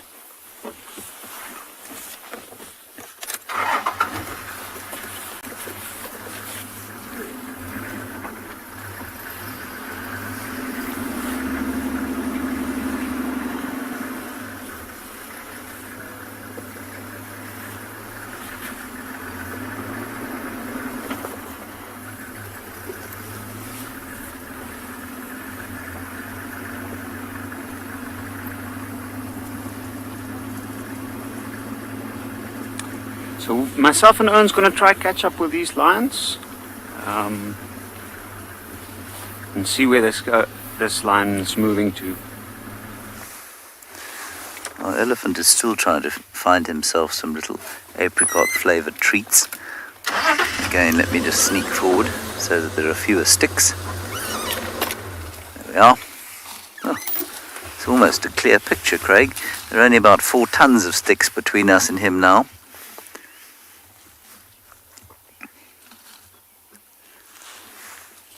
Ladybug Sarah, you want me to identify and show you the rare sticks around. I will do so during the course of the next 2 weeks while I'm here. For the sticks are going to become more and more in evidence as the leaves fall from the trees. And we go into what I refer to as the business end of the dry season. That is not the business end of the elephant that we're looking at, that's the other end.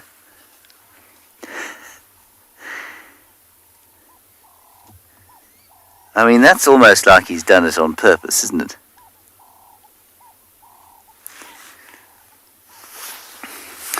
We're heading up towards a dam at the northeastern section of Djuma. Biffle's Hook Waterhole, Biffle's Hook Dam. Buffalo Corner Dam. See what we can find up there. I haven't found any tracks of predators today. Very nice having the elephants around. I'm going to leave him because he's just lurking in amongst the sticks.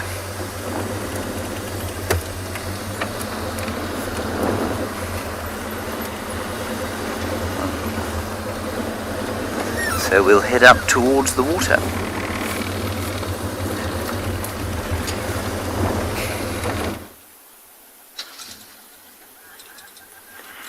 So we've followed these lionesses, and they've actually managed to, well, I mean, they cornered some buffalo bulls, but the buffalo bulls seem to have moved off now. They're not particularly phased. I mean, you can just see them in the distance now. They actually did come across the buffaloes, and the buffaloes sort of looked at them and then were not phased at all, just walked towards the lions, and the lions had to give them some space.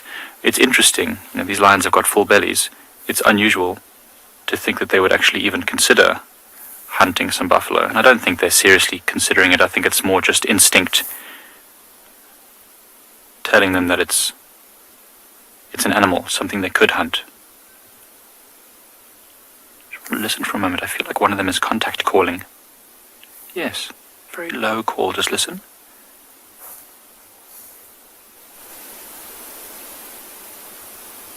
They've gone quiet now. See, this lioness is one of the older ones, and she's got scars on her face, on her neck. It's really showing the battle wounds. She's a warrior. There's lions in the area. We heard lions last night roaring. One big lion, it sounded like a male roaring in the distance. Perhaps they're actually looking for that male lion. Or maybe that male lion heard the commotion of these ones hunting last night and catching something. It's moving into the area. Here she comes.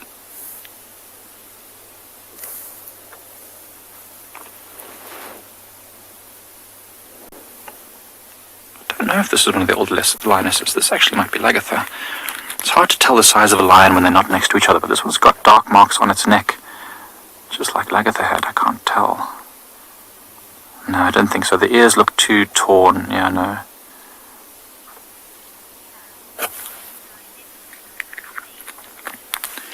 Leanne's asked why lionesses don't have manes, and Leanne, they don't have manes generally because they don't necessarily need to do as much fighting as males do. Look at that, how they're camouflaged amongst the grass. So the males have manes to protect their necks from fighting. That's one of the reasons. And also to appear larger, to intimidate rivals. But it does make them quite a lot bulkier. So lionesses don't need that mane. It keeps them nice and nimble and quick, and they can hide in the short grass. And, they're much quicker, more agile animals. The mane is really to make the male lions look bigger and more impressive. So that's why. Oh, they're lying down now. We're going to try and get ourselves a little bit closer, just because they do seem to be resting. It is getting warmer now. You can really feel that, the buffalo's coming back. I don't know if you can just see that buffalo there on the right head. Look at the buffaloes starting to approach these lions as the lions stand. There's a bit of a standoff. Oh. Watch out. This buffalo can cause some serious damage. And you can see, even though there are 5 lionesses here, the buffalo does not seem to be too phased. It's not running, it's not panicking. If this buffalo starts to run, that's when the lions might take their chance and jump on its back. But as long as it stays calm like this, it can use those wickedly sharp horns to protect itself and its massive bulk as well. I mean, even the oxpeckers haven't flown off, which they normally would do if the buffalo was panicked and being hunted. But the buffalo is as calm as anything. It's an old, wise buffalo, and it knows that without a really concentrated effort, these lions don't really stand much of a chance. And it's got its friend in the back there. You can just see at the back, another large, powerful buffalo just walking through the undergrowth, watching its back. Oh, there goes another lioness. Oh, not willing to take any chances. This is so awesome to see. A butterfly, you think it's a massive buffalo? I also think it's a massive buffalo. The one behind it is even bigger. So yeah, these two powerful creatures that weigh, about 5 times as much as these lions. I mean, there's no contest here. There's really no contest, especially with the lions with full bellies like these do. They're not willing to risk injury for a very tiny chance of success. This buffalo is being so blatant. Now it's actually feeding. It's feeding in the middle of this lion pride. That's how confident it is that it is safe from these lions. I've never seen that before. There's one lion you can just see at the base of that tree, very close, maybe just about 6 meters from that buffalo. And I don't know if it hasn't been seen or if the buffalo just doesn't care. But you can see the lion has got its ears down and flat. She's trying to remain hidden from these buffaloes, whether it's to try and catch it or just not to be seen. I think it's more likely afraid to be seen. If you hear a sound of a vehicle moving, there is another vehicle in the sighting with us. This buffalo is actually feeding towards this lion. It's a game of chicken. It's a game of buffalo. GM, this is a game of chicken that I think only one animal is likely to win. See, there goes another lion. That's a smaller lion. out of there, not willing to take even a single chance. The buffalo, you can see it's used its horns before. The horns are shining and they've actually got a little bit of red on them. That's red from the bark of a tree. Oh, comes running in the other buffalo. That buffalo is even bigger than this first one, the closer one. The lions don't know what to do. Sometimes it's just practice for the lions, you know, or as I said before, instinct. They can't help but just follow and surround and move. But they're not even really looking anymore, the lions. They're moving around these buffaloes. I think they're losing interest in the standoff. I think they're going to end up moving off. Look at that buffalo. You can see the light shining off of its incredible muscles. That neck is so thick. I've seen a video before of a lioness being thrown up into the air by a buffalo that wasn't quick enough, and the buffalo managed to catch it with its massive head and horns and threw this thing up into the air. I'm sure that lioness was not in a good way after that. So you can just see the lion behind the buffalo. This is amazing.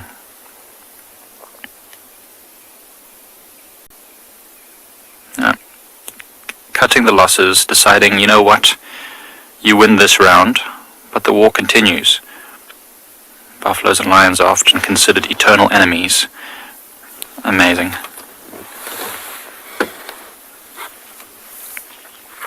Ready, Ruby, would the buffaloes ignore the lions? I don't think they would ignore them completely. I mean, certainly they're not giving them too much attention because they know they're fairly safe from this pride of lions. There's two young ones.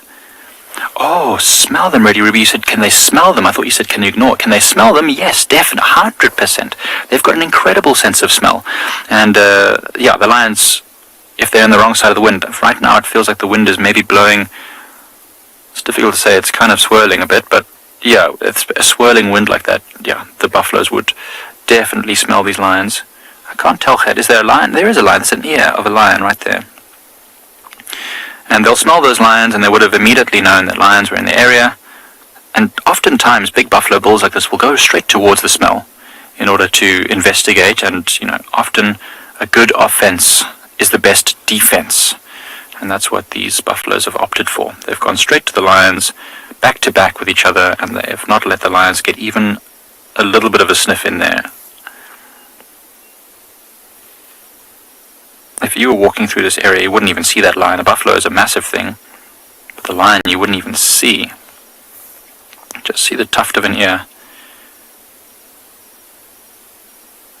It's actually the only lioness that we've seen yet that hasn't been pushed off by the buffaloes. It's just sat there calmly. It also knows that unless it causes trouble, the buffaloes probably won't do anything to it. So interesting to watch behavior like this. This is one of my favorite things to do, just to sit and watch animals do their thing. And what's great is to see that they're paying us no attention. Neither the buffalo nor the lions have really even looked towards us. They're just doing their thing. She gets up. What's she going to do? What are you thinking, lion?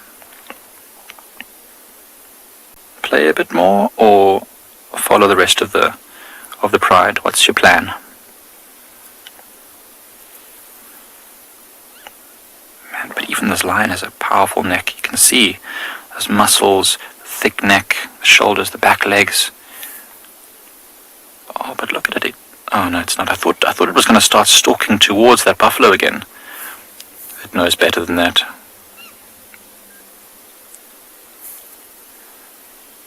Look at her walking off into that golden grass. She's going to follow the rest of the pride now, and we're going to lose visual of them. They're moving away, but we're going to try and catch up with them to see what else they come up with. It's always amazing to see, you know, follow animals through the bush and then all of a sudden they encounter something. I mean, we've seen it on Pride Lands before where wild dogs were running and they chased leopard up into a tree, where lions moving through chased leopard up into a tree.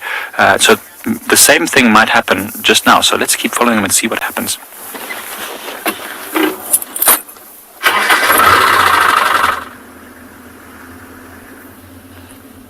And we were finally able to find this one male again, not far ahead of him. We can't see the rest now, but the rest of the pride is here as well. So he's stuck up with them. And it looks like nature is called. Just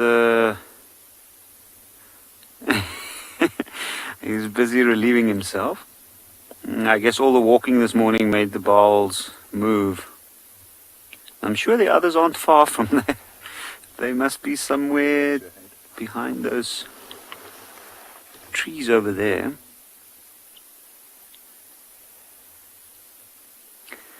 Yes, we definitely got here just in time for this.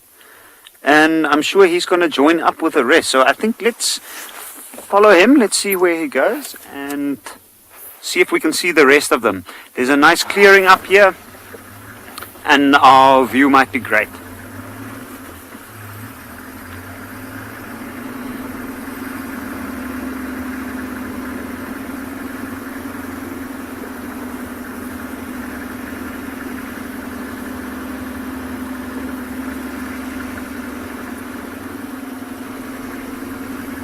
Now, it looks like the others might also still be moving as we're moving. So, and they move quite quickly. So we're gonna try and catch up with them again, myself and Owen.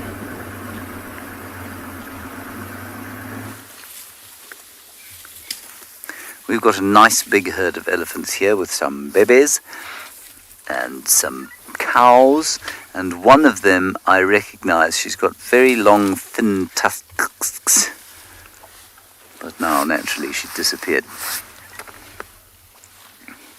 But that little one there is taking deep offense at our presence. He's very funny. There we are. Sorry, old boy. Don't mean to give you trouble.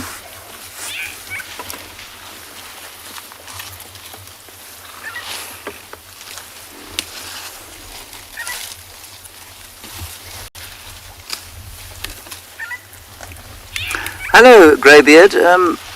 As everyone knows, elephants are afraid of mice.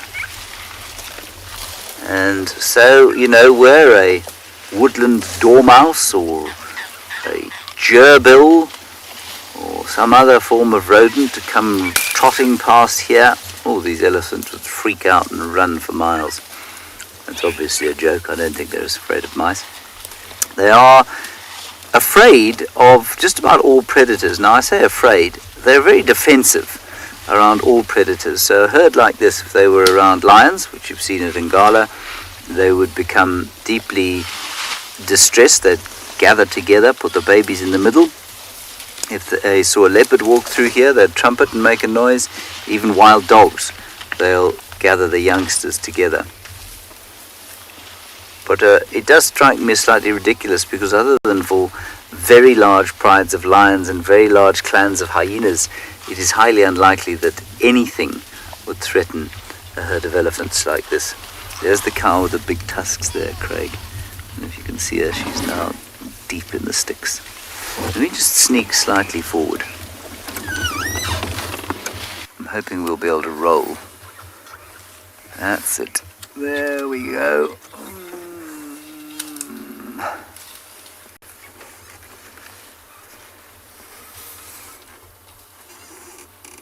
There we go.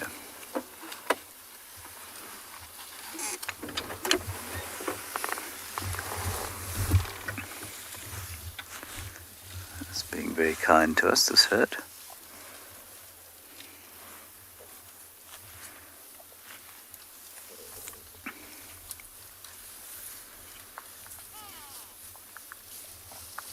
Very peaceful, feeding along. And they'll end up at that waterhole. I'm pretty sure that's the general direction in which they're heading. I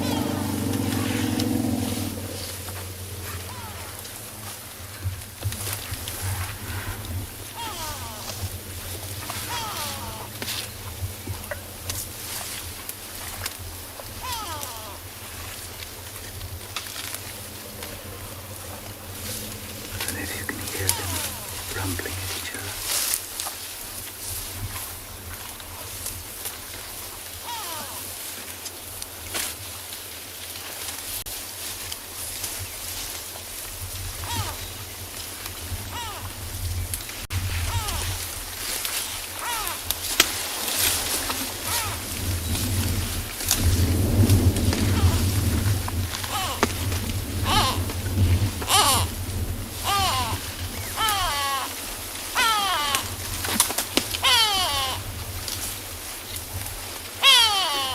This go-away bird is ruining the sound of the elephant slightly. He's quite cute. He's sitting up on this dead tree, which I think is going to mask him. You see him, Craig? Or has he got himself perfectly perched? Yes, rather. And gone. Let's just go a little bit further down the road here. Another view of all of these lovely tiny baby elephants.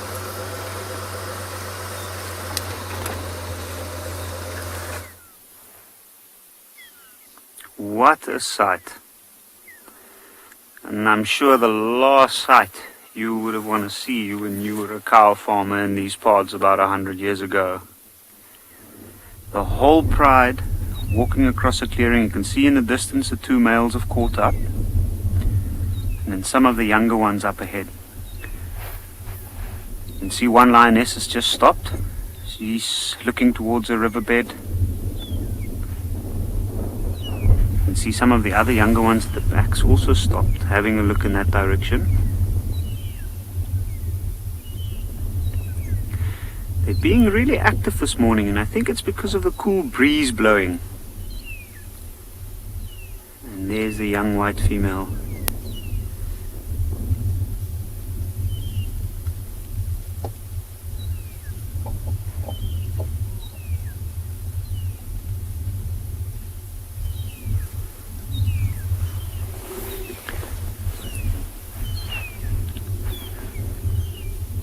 And the two males at the back. Now, as we can see, they're moving spread out in bits and pieces across this large clearing. Any prey animal that might be nearby now would see them quite clearly, but they don't seem too bothered at this point. I think they are moving with intent, and they're actually moving directly back along the same route they did towards the position they were at last night.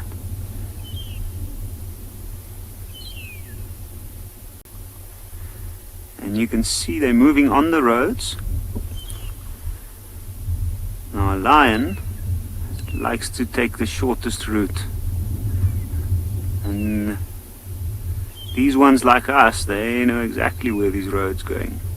It looks like I think they might be heading straight back towards the Timavati.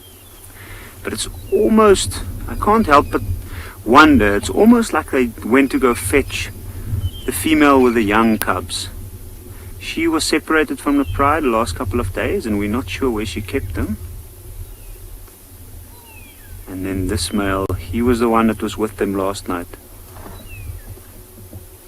Rachel, yes. The male lions with a dark mane like this one in front of us, they are handsome, at least to the lionesses. It is interesting with these two though. The one in front is a little bit lighter, his mane, but he's the one we see more regularly with the pride. Where this one at the back, he is the physically larger male and the physically darker maned one as well, which is generally believed to be the more attractive to the lionesses.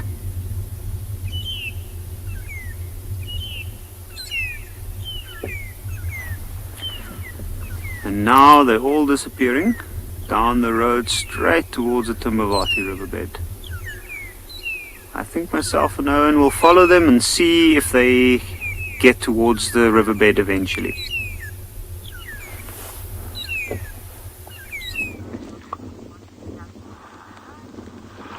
It sounds like our colleagues are getting more things than we are this morning. It is which I'm very, very pleased about. So why I really want to try and find these goshawks, and why we're going to put some focus and energy into them early in the mornings, is that it's probably your best time to get them if they've got a nest, because early in the mornings they're going to actually be very, very close to the nest. So even if they don't have eggs or chicks at the time, they'll be roosting either on the nest or very, very, very close to the nest, and they'll only start moving as it gets warmer a little bit later in the day. So we've obviously got a really big area to cover here, but that's just why I want to, we'll just amble slowly along, stop and look, stop and look, stop and look. It's the best way of finding them, and unfortunately there are no shortcuts to these kind of things. But if we can get them, it is going to be awesome stuff. And it might be a little bit gruesome going forward, but we'll warn people, because the thing is, if you find a nest and you got that female sitting on it, they'll be bringing food items, prey items back to the chicks, and then you're going to get some insane stuff.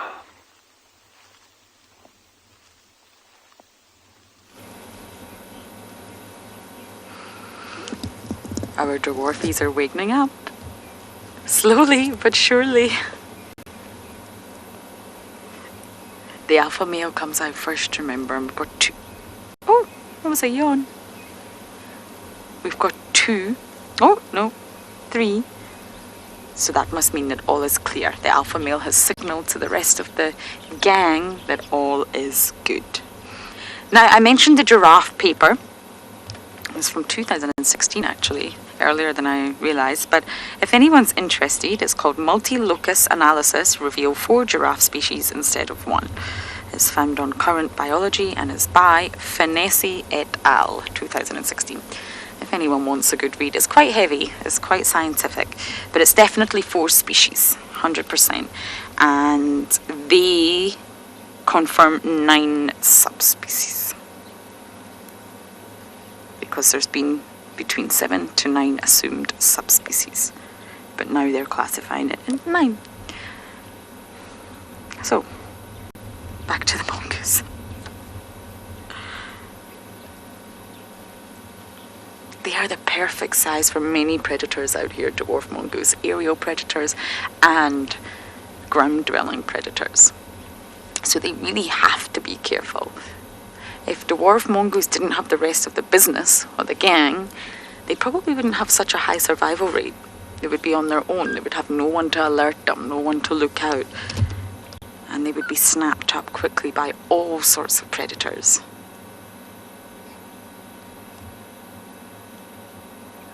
And that's why they really do rely on one another for their survival.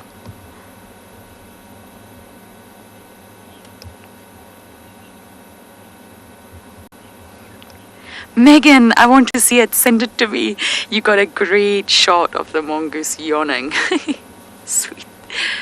I've actually got a few shots of mongoose yawning next to the giant plated lizard that I'm so determined to show you all.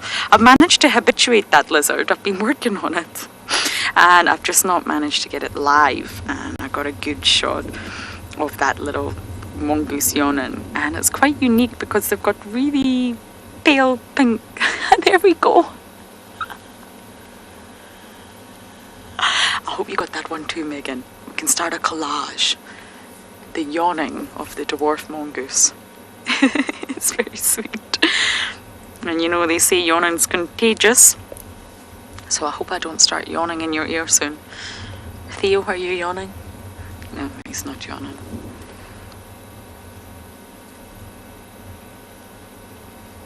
Yawning in chimpanzees is very contagious, and they bring it down to empathy. They say that it shows chimpanzees are showing themselves empathy. It's quite a fascinating study. But I know when I see someone yawn, it just reminds me how tired I am. Look at them watching us. They're looking all around, listening all around. If you think about it, a predator, be it a bird of prey or even a leopard, could be sitting on top of that mound very silently, waiting for the first little mongoose to come out and snap it up. And that's why the alpha male does the first round of checks. The bravest of them all. He comes out and he doesn't just check the ground. He checks the air. He checks all around the mound before signaling to everyone else that it's okay to come out. And he scent marks them all as well, so that everyone is rest assured that they're all from the same little gang and there's no intruders. All sorts of threats and considerations if you're a dwarf mongoose. So I'm just going to sit and watch these little guys yawn some more before bumbling on to find something else. We've got about 30 elephants around us, but they've all disappeared now down into this drainage line, and the reason they've done that is that this big bull who is hanging around the herd has created a bit of consternation. They don't like him very much, and that's because he is a threat. He's a very large fellow. He can be intimidating to the youngsters, and well, he's after one of the ladies, clearly. And if they don't get what they want, these bulls, they can become pretty violent. Doesn't smell like he's in must though, so I'm not sure what he's doing with the ladies other than having a flirtatious breakfast with them. I'll just move slightly forward to see if we can't get a better view of his face, which has got some fairly impressive tusks on it.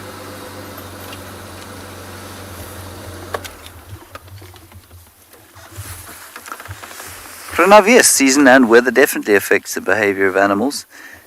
I don't think we understand the extent to which it affects their behavior. I also think that sometimes we attribute their behavior to aspects of the weather without really knowing whether it's true or not. But yeah, in general, the windier and rainier it is, the more animals will head for the thick bush. That goes for just about all animals, and in the case of elephants like this, you can see that they have no hair on them, and that's because it's difficult for them to lose heat. But it does mean that if the wind blows and it's rainy and wet and cold, they'll try and seek a place where they can get out of the wind so that they don't get too cold.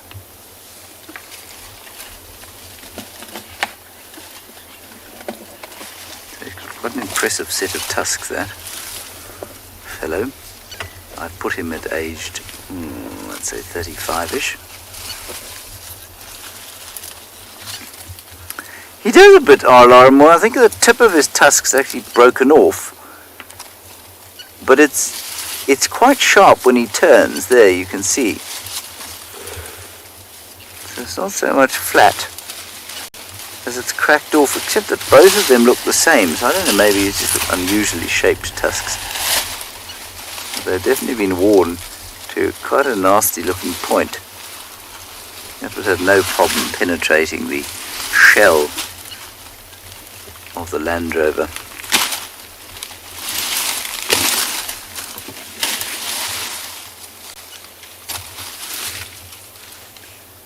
Some apple leaf bushes that he's obliterating.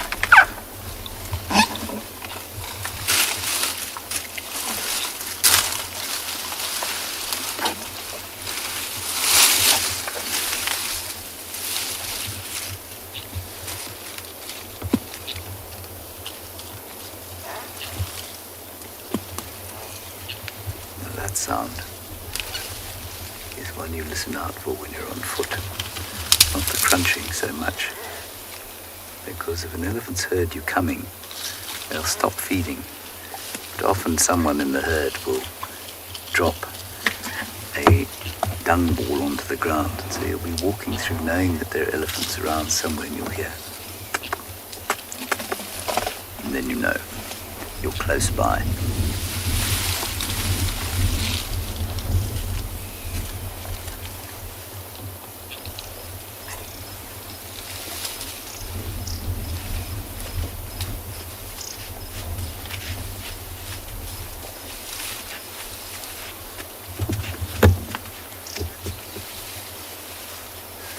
It is relaxing listening to them eat, and it's also relaxing just being around them.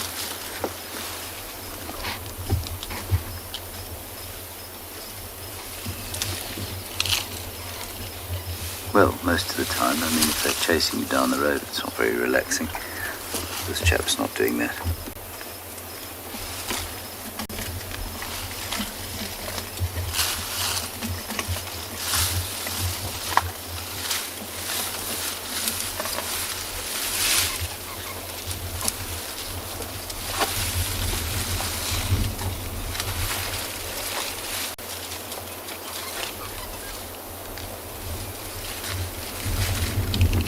Still in the tree.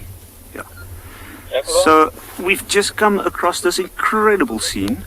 The entire pride's busy hunting, and they were all hunting different things here. You see that? That's a bush baby. Now they literally flushed this bush baby out of a dead tree stump in front of us. And two of them were jumping frantically across the grass, and the younger lions were all chasing them. So they literally chased them up that knobthorn, and now these two are stranded there with a pride of lions around them, as you can see. I think this is truly amazing.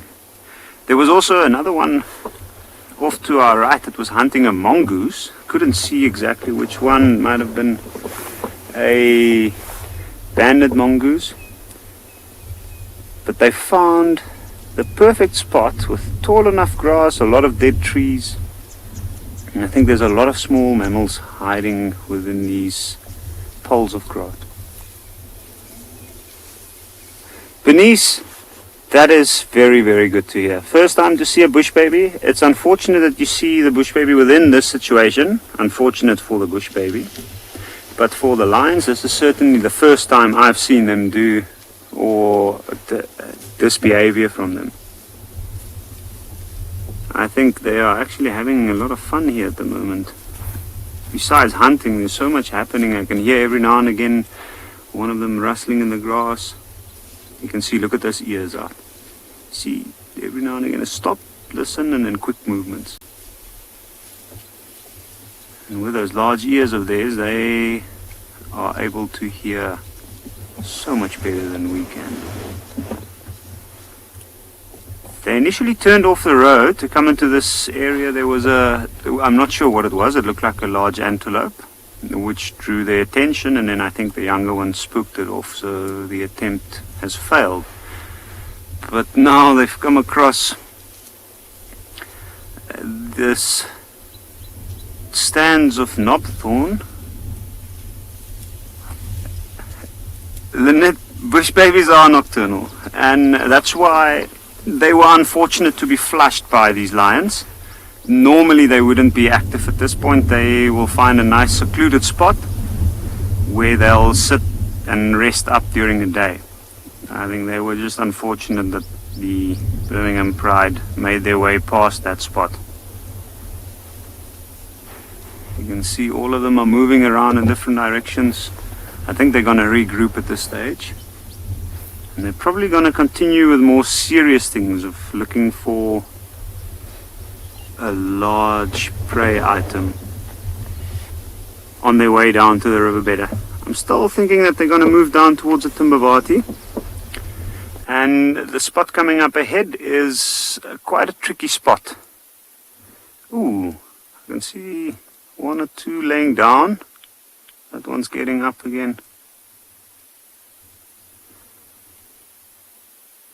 I think it's also getting to that time of the morning where they've moved large distance during the night, and they might start to look for a place to lay down. The breeze is still going, so I wouldn't be surprised if the larger lionesses are more driven to continue. But between here and the riverbed, anything can happen.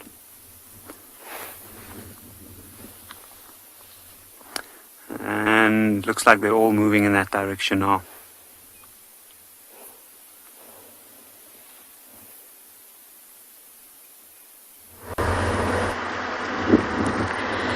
Well, I have checked the hyena den twice today, just as an update, and nobody's there.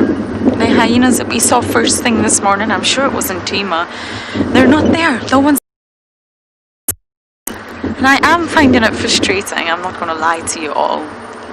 I keep going and going and going and going, driving the cameraman mad.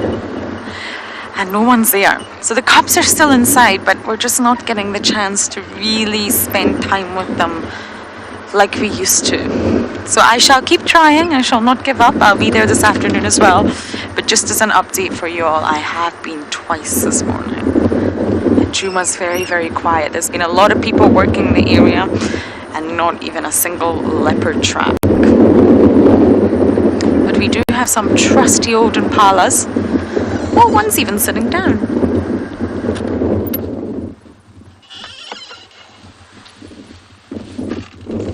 Many of you are dying to know how Corky is. We saw her just 2 nights ago. We had a lovely sighting with Corky and her little one. So I think that Corky is very well. And it's Ribbon that I've not seen in a few days, and it's Ribbon's little one that I want to check on. But sadly, we're just not getting the chance. I don't think they have moved. I think there's just a lot of activity elsewhere, and they're waiting on food. Winter can generally be harsh, so hyenas know that they need to stock up on all the delicious yumminess. So I've checked all the other corners of the reserve. I'm now heading west.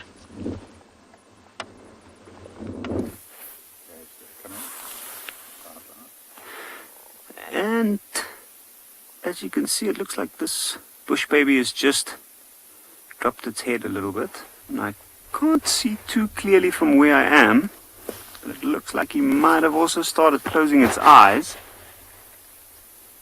Yeah, it looks like it. The other one is just off to the left of that one. And you can see both of these look like they were maybe a little bit traumatized with that event. Now, I don't know if that has ever happened to them. Like, that's impossible to know. I certainly know that I have never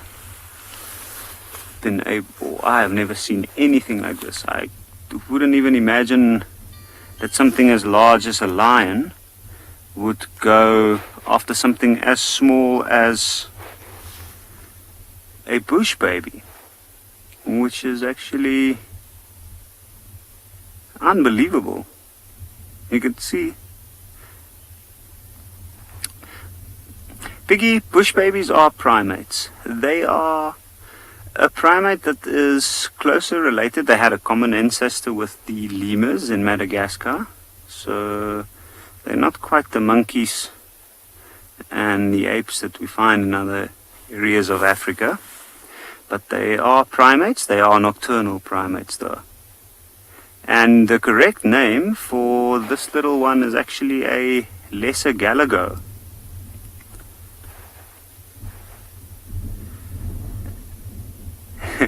It looks like they've turned back, even though it's not the greatest spot. But you can see a little bit of movement on the left-hand side. But I think they found the spot to rest up. It's almost like that took so much energy getting away from the lions and trying to, well, literally stay alive, that even though they found that bare tree, they might actually settle there for a while until they know that the danger is completely over. But highly unusual for sure. Seeing 2 of them in daylight is not these they certainly are cute for sure. If there's no other way to describe them, I guess they might be one of the best animals to fit with that label. You can see the one off on the right looks like its tail is a little bit curled. It almost looks like it might be grabbing on. I can see the ears moving. Butterfly, that's a good question. Exactly in terms of a formula or to put a distance to it, it's very difficult to say. I have seen a bush baby before clear one of our roads from the one side to the other side in one jump. And when it's on the ground, at least in the trees, I've seen them jump between trees that is really, really far. Like at least 2 meters in some cases. But I'm not sure if there's any specific distance that you could put to the distance that they can cover with one jump. I do know that once they get onto the ground, then they kind of hop on their hind legs, exactly like a lemur would move. They certainly, so I don't know, Owen, if maybe you zone out a little, no, have a look a little bit more. There's a tree off to the right of the tree that the bush baby's in, the one with the large green leaves.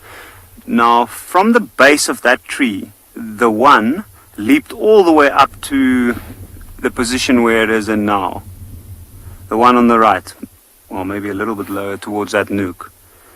So I'm not sure exactly how high that is, but it looks like it might be at least 1.8 meters. They've got incredibly strong back legs. And as you can... Lynette, I have not seen the sightings on the other reserves, but this is certainly an incredible sighting.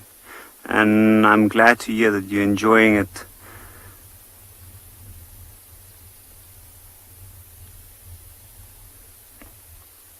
You know, I can also see the wind's picked up a little bit now, and it's quite cool. So these two bush babies, from wherever they were, they're sitting up high right in that wind at the moment. I'm sure once they feel the coast is clear, they're going to come down and they might move back towards a safe spot.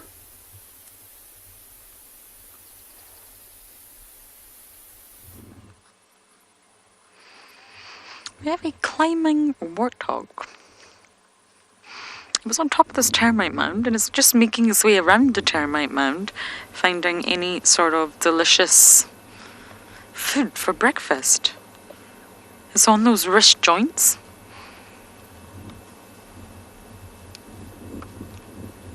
Look at it. Someone's a hungry Horus.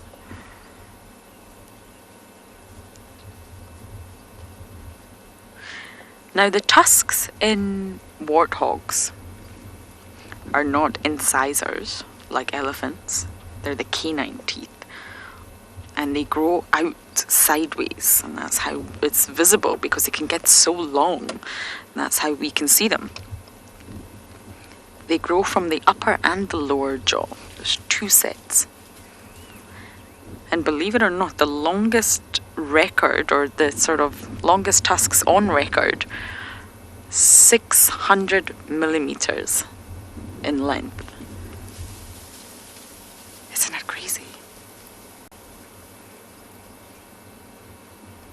It's a very long set of tusks for a warthog.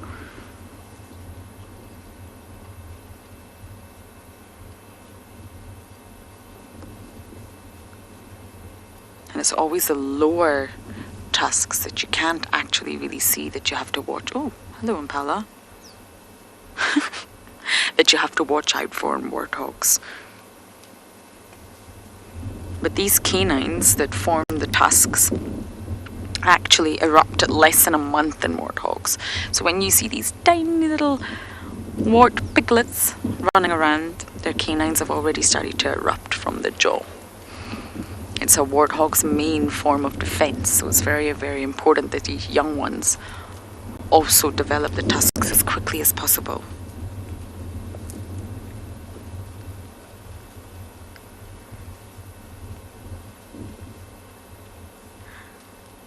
I think it's wandering off there, enjoying breakfast on Arathusa, an area we can't traverse, but we can always pop our nose in.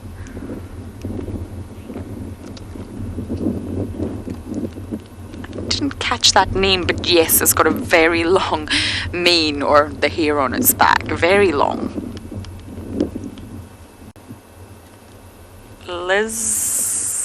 Liza? Oh, that's your name. I think I'm getting that wrong, but yes, it does. I can't actually see if it's male or female from here. I normally can look at the facial warts or the genitals, but from where? Ah, yes, it's a male. How did I miss that? Sorry, everyone. Just needed a closer look there. It's definitely a male. Hence the long mane as well. Males, sorry, tend to have a little bit of a longer mane than females do.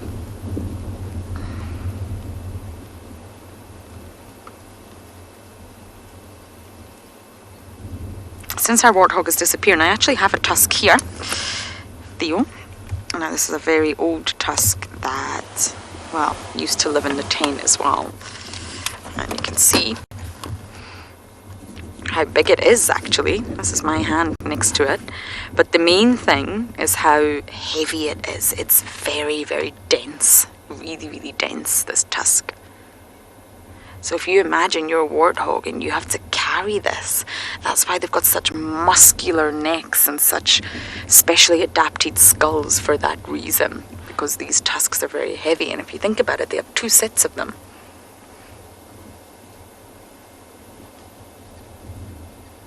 And normally it's much sharper at the end. But of course, due to wear and tear, this is a very old tusk. It's slightly blunt, but they are really sharp. I carry all sorts of delights in the vehicle with me, but yes, it's very, very heavy. And if you think about it next to myself,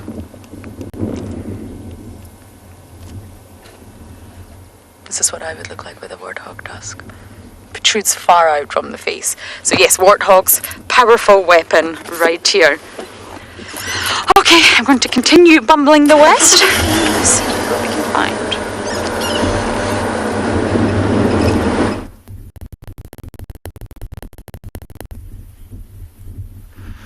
Some fantastic news. We've just managed to get reports about 5 minutes ago of the 2 mountain lionesses and their 5 youngsters, and they weren't too far away from us. And here they are, everyone. How fantastic. So you'll see that the 2 mothers in the front, so the oldest female, that's the closest to us, the younger of the 2 adult females to the right, and then right in the back is the 5 youngsters, tucked away nicely into the grass there. So you might notice that everyone has their head. You might see the females and the cubs busy panting quite heavily, or at least the younger female, not so much the older female, but on the little cubs in the back there. So they have been feeding on an Inyala, a big Inyala bull, for the last 2 days, and it seems that they've left that area, and it's very typical for lionesses after they've made a kill to get as far away from the kill as possible once they finish feeding, because they know how vulnerable the youngsters are to being killed by other predators.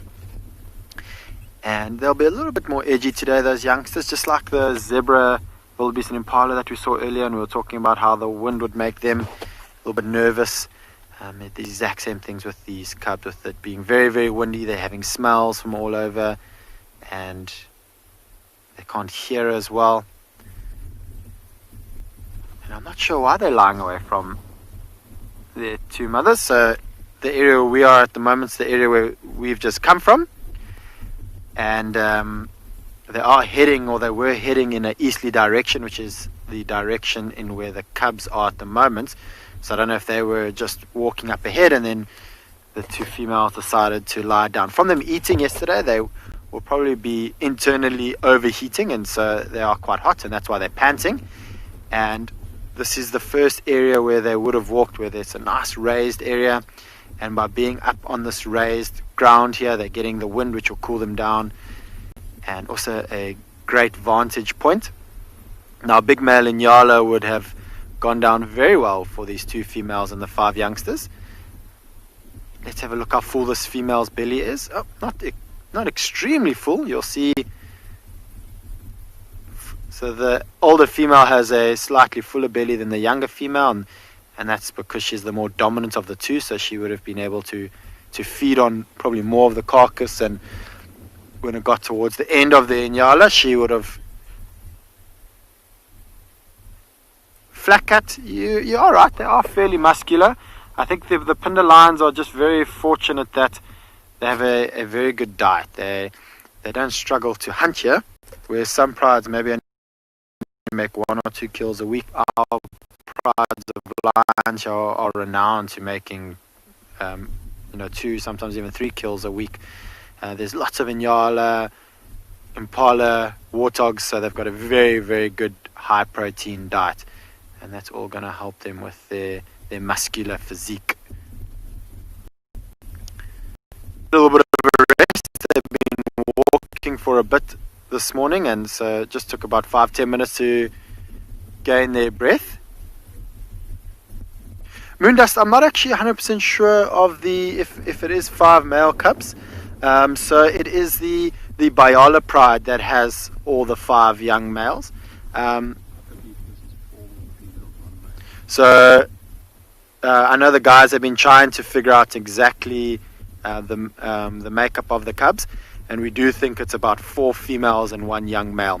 But at this stage, it's always a little bit difficult to tell. The young male's testicles will start to grow, and that's really at this stage the only way you can tell the difference between a male and female is by seeing those testicles. Oh, you can see some of the cubs busy climbing into a fallen over tree. So at this age, they're not going to jump or climb into too tall trees, but fallen over trees they might try venture into.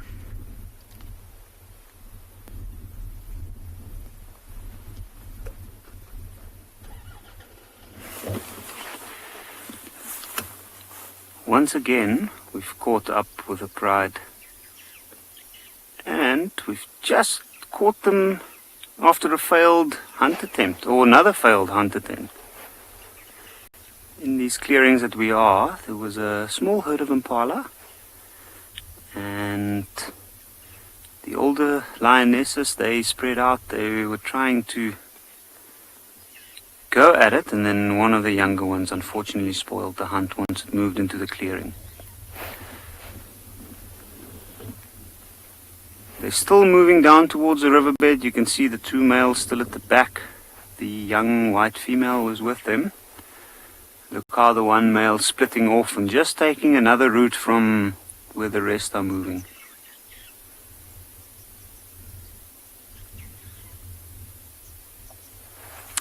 Munda, that's a good question. Is the white lion's disadvantage in terms of camouflage?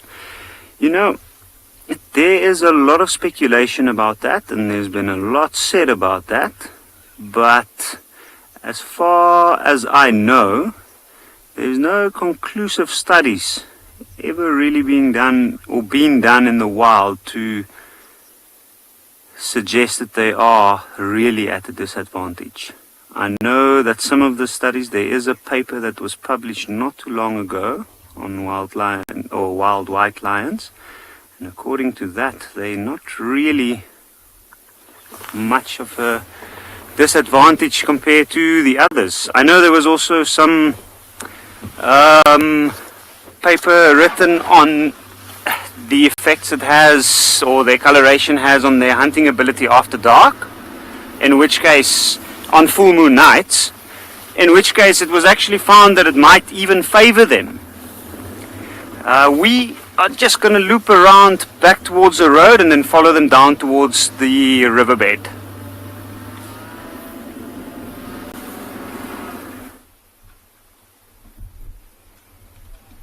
Well, this was a very pleasant surprise. I didn't even know the male lion was here, and we're busy following the 2 females and their 5 youngsters. And just out of my peripheral, I managed to see this male lying down. And I wonder if the females know that he's here. He might be trailing them, hoping that they make a kill. These 2 females, for some reason, don't tend to like the rest of the pride, or even the males, to be around the cubs. So I'm going to be very interested to see how they react if this male does come too close to the cubs. The older female of this pride is a very grumpy female, and she can get very protective over her cubs. Figure he is most certainly a very impressive male, and he does indeed have a very impressive mane. I just love, one of the things I love about his mane is that he's got a fairly large mane and it's quite dark, but then he's got that little golden rim in the front, and then turns out into the darker black mane, which is, of course, his way of showing other males that he is a large dominant male. And the larger and darker the mane, it seems that the more dominant those males often are.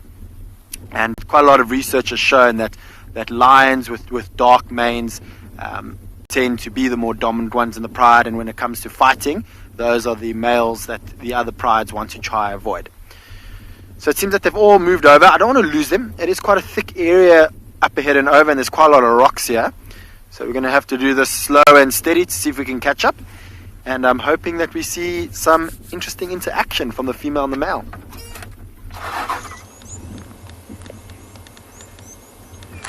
One of my favorite birds just sitting in the tree here. Theo's going to get closer for you. Can you show me? There's a blue waxbill. They shine really turquoise in the sun. It's calling.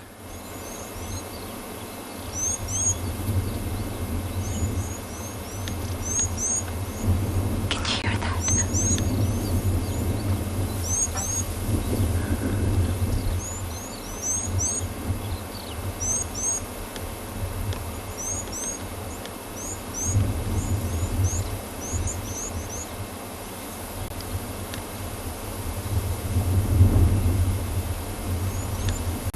How lovely to get them calling. Very difficult birds to put on camera. This one looks like it's just woke up.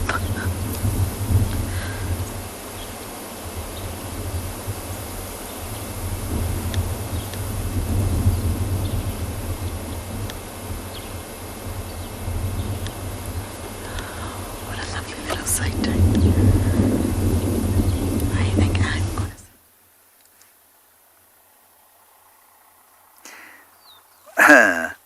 to... Naturally, there it is. It is the white-crowned shrike, everybody. We did see it, and now you'll see it again. It thought it spotted a grasshopper to eat, but it just hovered a bit above the ground and then flew back up to its perch. I believe you're looking at a blue waxbill with Lauren. You'll find, quite possibly, James Richard, that there were some green-winged pytilias around those blue waxbills. They often move in a group. It's beautiful English, that. They often move in a group. There goes the white-crowned shrike. And so shall we continue gently along this road towards the south. We saw a big herd of buffalo while you were away, but they were in the reserve to the north of us. And they were a very long distance view, so we didn't have a long stop. There is the white-crowned shrike again. His colours beautiful against the blue vault. Samuel, I had reports, or Lauren said to me, that Trishala had seen Tingana not too long ago, and that he has been, or word of his presence on Buffelshoek, which is the reserve north of us, have been relatively frequent over the last little while. So it would seem that he is still extant. I would love very much to see him, I must say. Craig, have you seen him since you've been back? No. So I think he's around.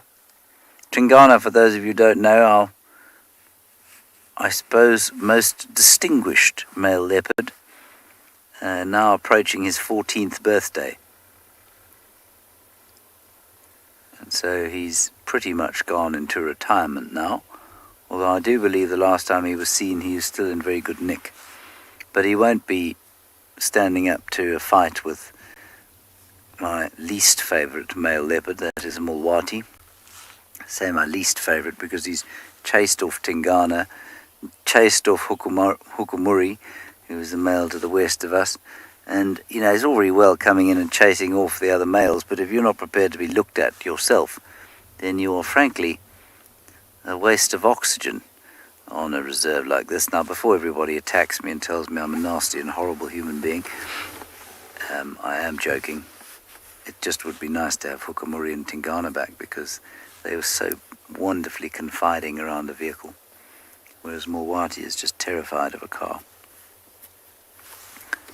because he obviously didn't grow up around them. Yeah, so Vic Tingana's still looking healthy and strong, which is fantastic. Great news. I don't know, I doubt he's being particularly territorial. He might be operating on a small territory up north in Buffelshoek, but I don't know if he's actually being territorial or not, or if he's just accepted that he is now in his dotage.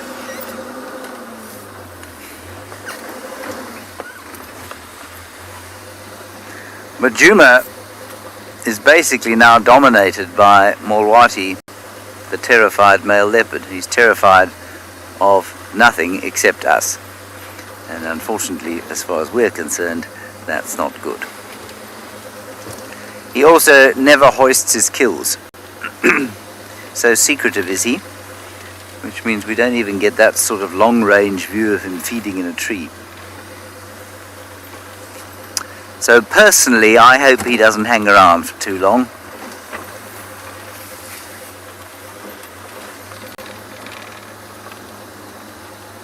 Wild Earth relies on support from viewers like you to carry on broadcasting our daily live shows. A small donation goes a long way in helping us on our mission to connect the world with nature. Please visit our support page to see how you can help and become part of the Wild Earth family.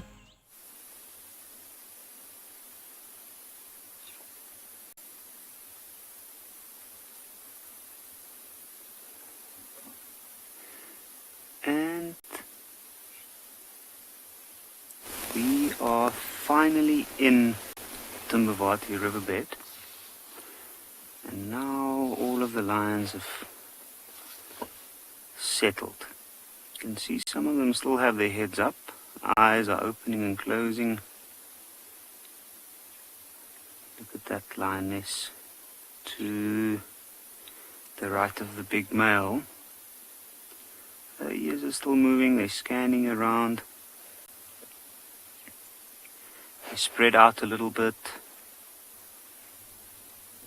And I think they're still looking. There's a lot happening since this is a riverbed. It's dense on the banks. So there might be something moving up and down. That's the young lioness. We don't see her cubs with them anymore, so I think she's left them. Earlier when we were with them and the elephants in the dry riverbed, she's left them in that dry riverbed more than likely. I can see that lioness looks like she's moving over towards the shade, and the old lioness is there in the shade with one of the younger ones with her. And that's what I think a lot of them might do at this point. It was a cooler morning, nice cool breeze blowing, and I think now that they're out in the riverbed where it's open, the very light sand and the sun's reflection off that just give them a nice warm feeling now. I think they might just be enjoying that.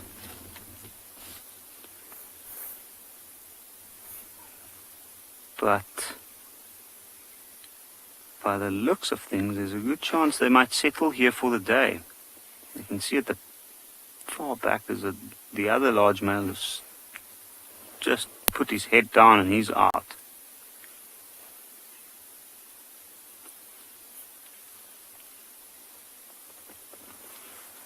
There we go. You see, he is out. He is fast asleep at this point, it looks like. I think he's walked up and down a little bit more than the others did, where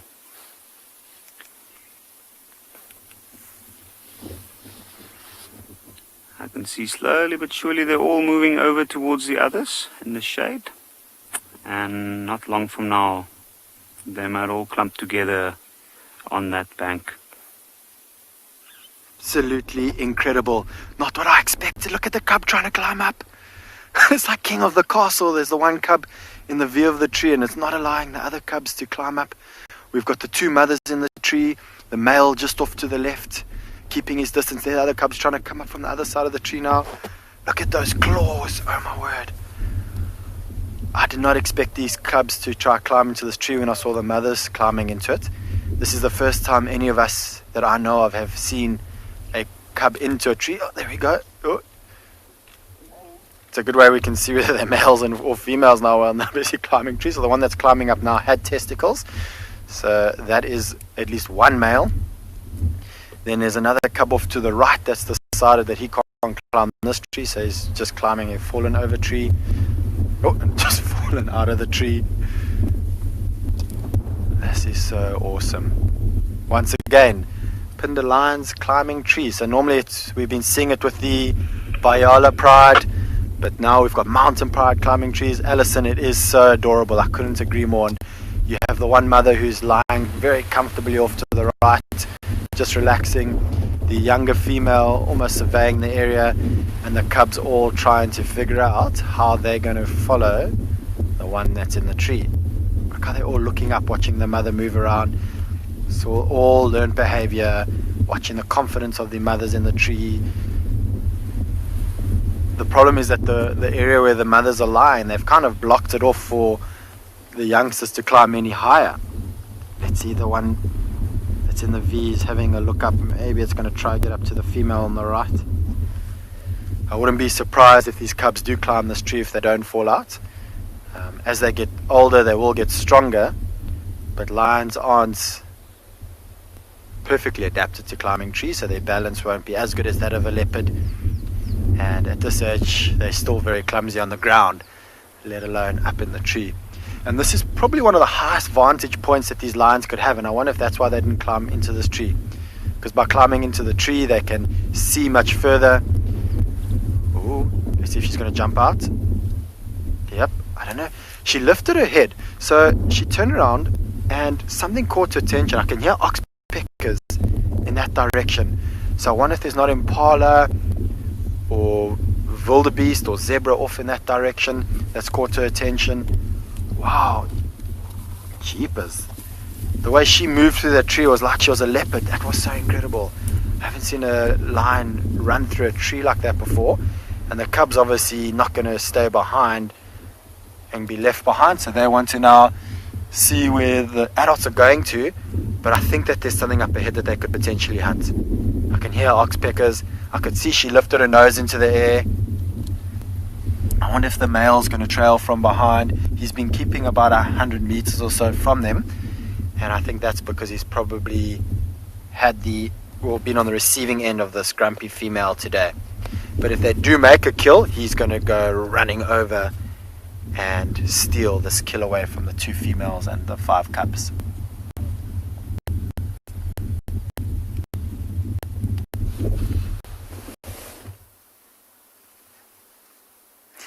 And we've just had a really nice view of a... oh, there she is. A female Coqui Franklin. Disappeared into the grass. Unfortunately, your lions took their sweet time climbing out of the tree, so we didn't get a great view for you. But Craig and I really thoroughly enjoyed our view of the female Coqui Franklin. I don't have my bird book with me right now. I left it behind, and so I cannot show you a picture of it, unfortunately. The male's got that head that looks like it's been dipped in molten gold.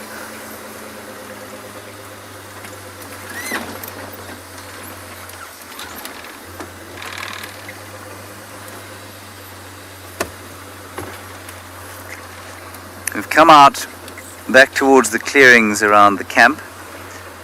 At this time of the day, there's often a little bit of general game action around there, and I'm thinking maybe some elephants, possibly down towards the waterhole near the camp.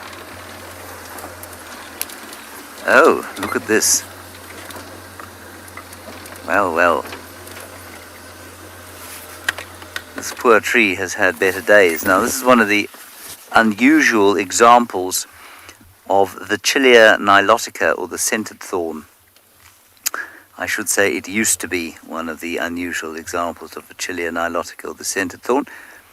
And the way you differentiate it from something like a red thorn is the very, very black bark on the trunk.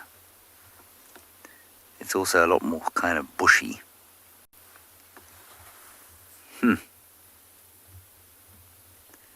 That's a bit sad. Oh well. Possibly it will coppice. It might even survive. If you look at the rootstock there, it might even manage to sprout from that.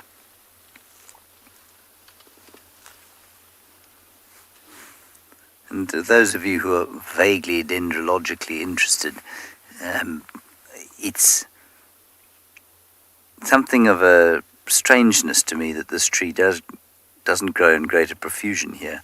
There are parts of the Lowveld where we are now, or the low country, where it is an encroacher species. But here it is very unusual. Wasn't that lovely, Craig? Yes. Action-packed Vachillia nilotica sighting. Thank you, Veepsop. You say I know a lot of stuff. Well, what I'm good at is not necessarily knowing a lot of stuff. It's telling you what I do know. So it sounds like I know a lot of stuff.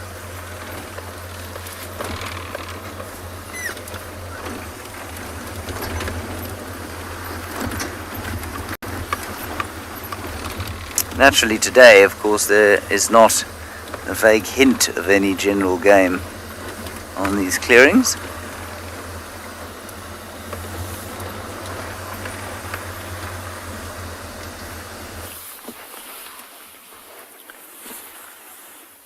Now we can see, look at that young male with his head down. His eyes are tightly closed. And I think he's enjoying the sunlight warming him up now. He doesn't seem too bothered at this point. He was licking, I don't know if you see on his hip, there's a bit of a wound, looks like a claw that might have gone in there, that he was licking. And if you still look, you can see some moisture from the saliva. And then the few around them, they have their heads up. So they're still having a look. The birds are making a lot of noise along the riverbank here. And so there's a lot going on that's drawing their attention. Like that little one. She's always alert.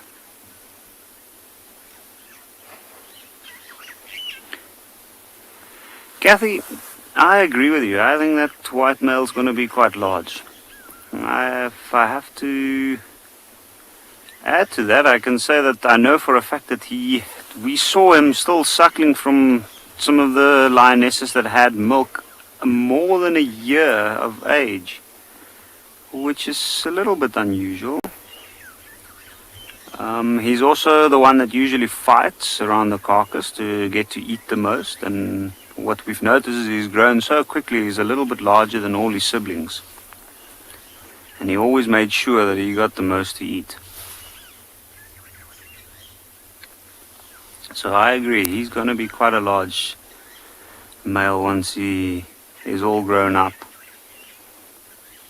He's already quite strong, and I think within a couple of years, once he's grown to his full adult size, and he's going to start setting out and getting heavier, I think he's going to be a very large male.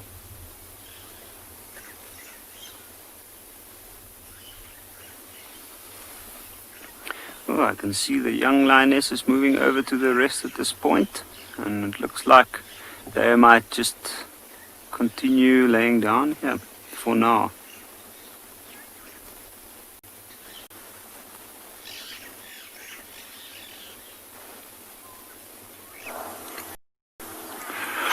So we did leave those lions that we had here at Pride Lands eventually. We couldn't find them after the buffaloes, and they went to a hillside, and then we couldn't follow them, and I think they lay down there in that area. There's a little right now, lots of impalas in the area, so we'll try there again this afternoon, but I wanted to show you just exactly how far those lions did end up moving. So this is a map of Pride Lands, and we started off here at the camp, and we drove out all the way up, and we actually we're heading towards Leopard Dam when we had tracks going in a easterly direction. And then we ended up finding them on Marshall Road here. They started coming all the way down to the dam where they drank. Then they went north all the way along towards this place called Leeu Pan, which is in Afrikaans meaning lion pan, and then they stopped at Lion Koppie, just over here. So in all, they probably walked about 3, 4, 5 kilometers this morning, from near Leopard Dam, where they probably killed something and ate last night, all the way to Lion Koppie. So that's really, really a lot of time for them to walk. So I wouldn't be surprised if they did end up stopping at that Koppie and will rest there, because it's now, you can see I'm not wearing a fleece anymore. It's much warmer, and I think those lions are going to rest there the rest of the day. I'm so glad to see Lagarth is with them.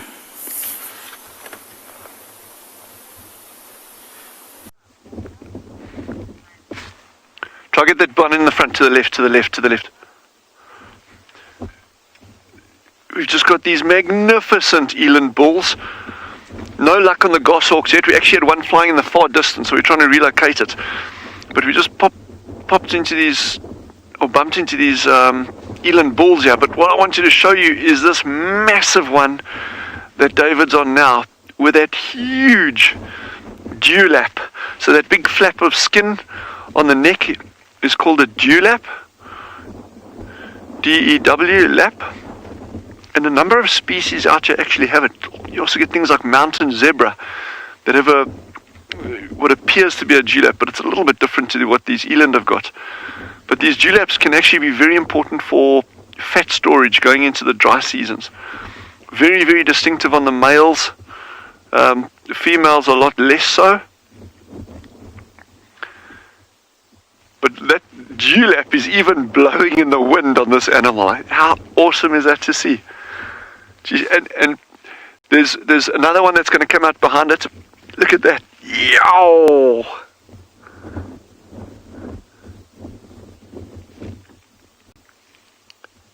What magnificent animals those are. And it's one of the most, I'm just going to actually pull forward, just bear with us a second. I just want to pull forward, see if we can get a different angle here for you. David, just shout when you get a gap there, sir.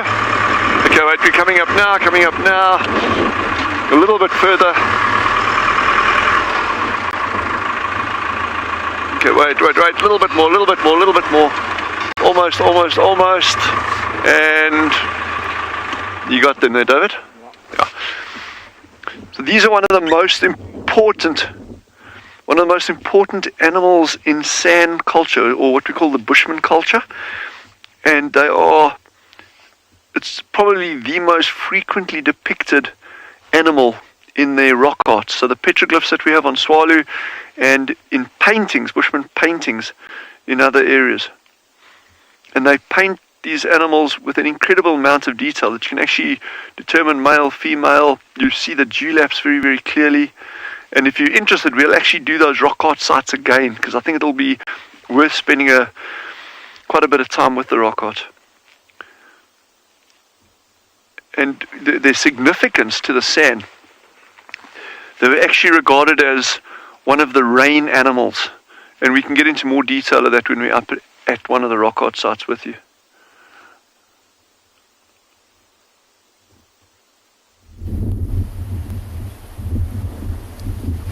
This is absolutely incredible. So we are sitting with those lions in the tree. The one lioness lifted her nose and ran off into this direction, and they chased the leopard off of a warthog kill. Can you believe it? They went into that raised area to get an advantage point, to give them a better advantage of being able to look, smell and hear, and it worked out for them. I can't see whether it's an adult warthog or not, but I'm waiting for this big male to come in. I don't think he's realized that the females have moved off yet, and maybe he hasn't picked up on the scent of this warthog. Now, maybe what happened is when the leopard caught the warthog, and the warthog would have been squealing, maybe the lioness heard that, and that's why she darted out of the tree. That is next level.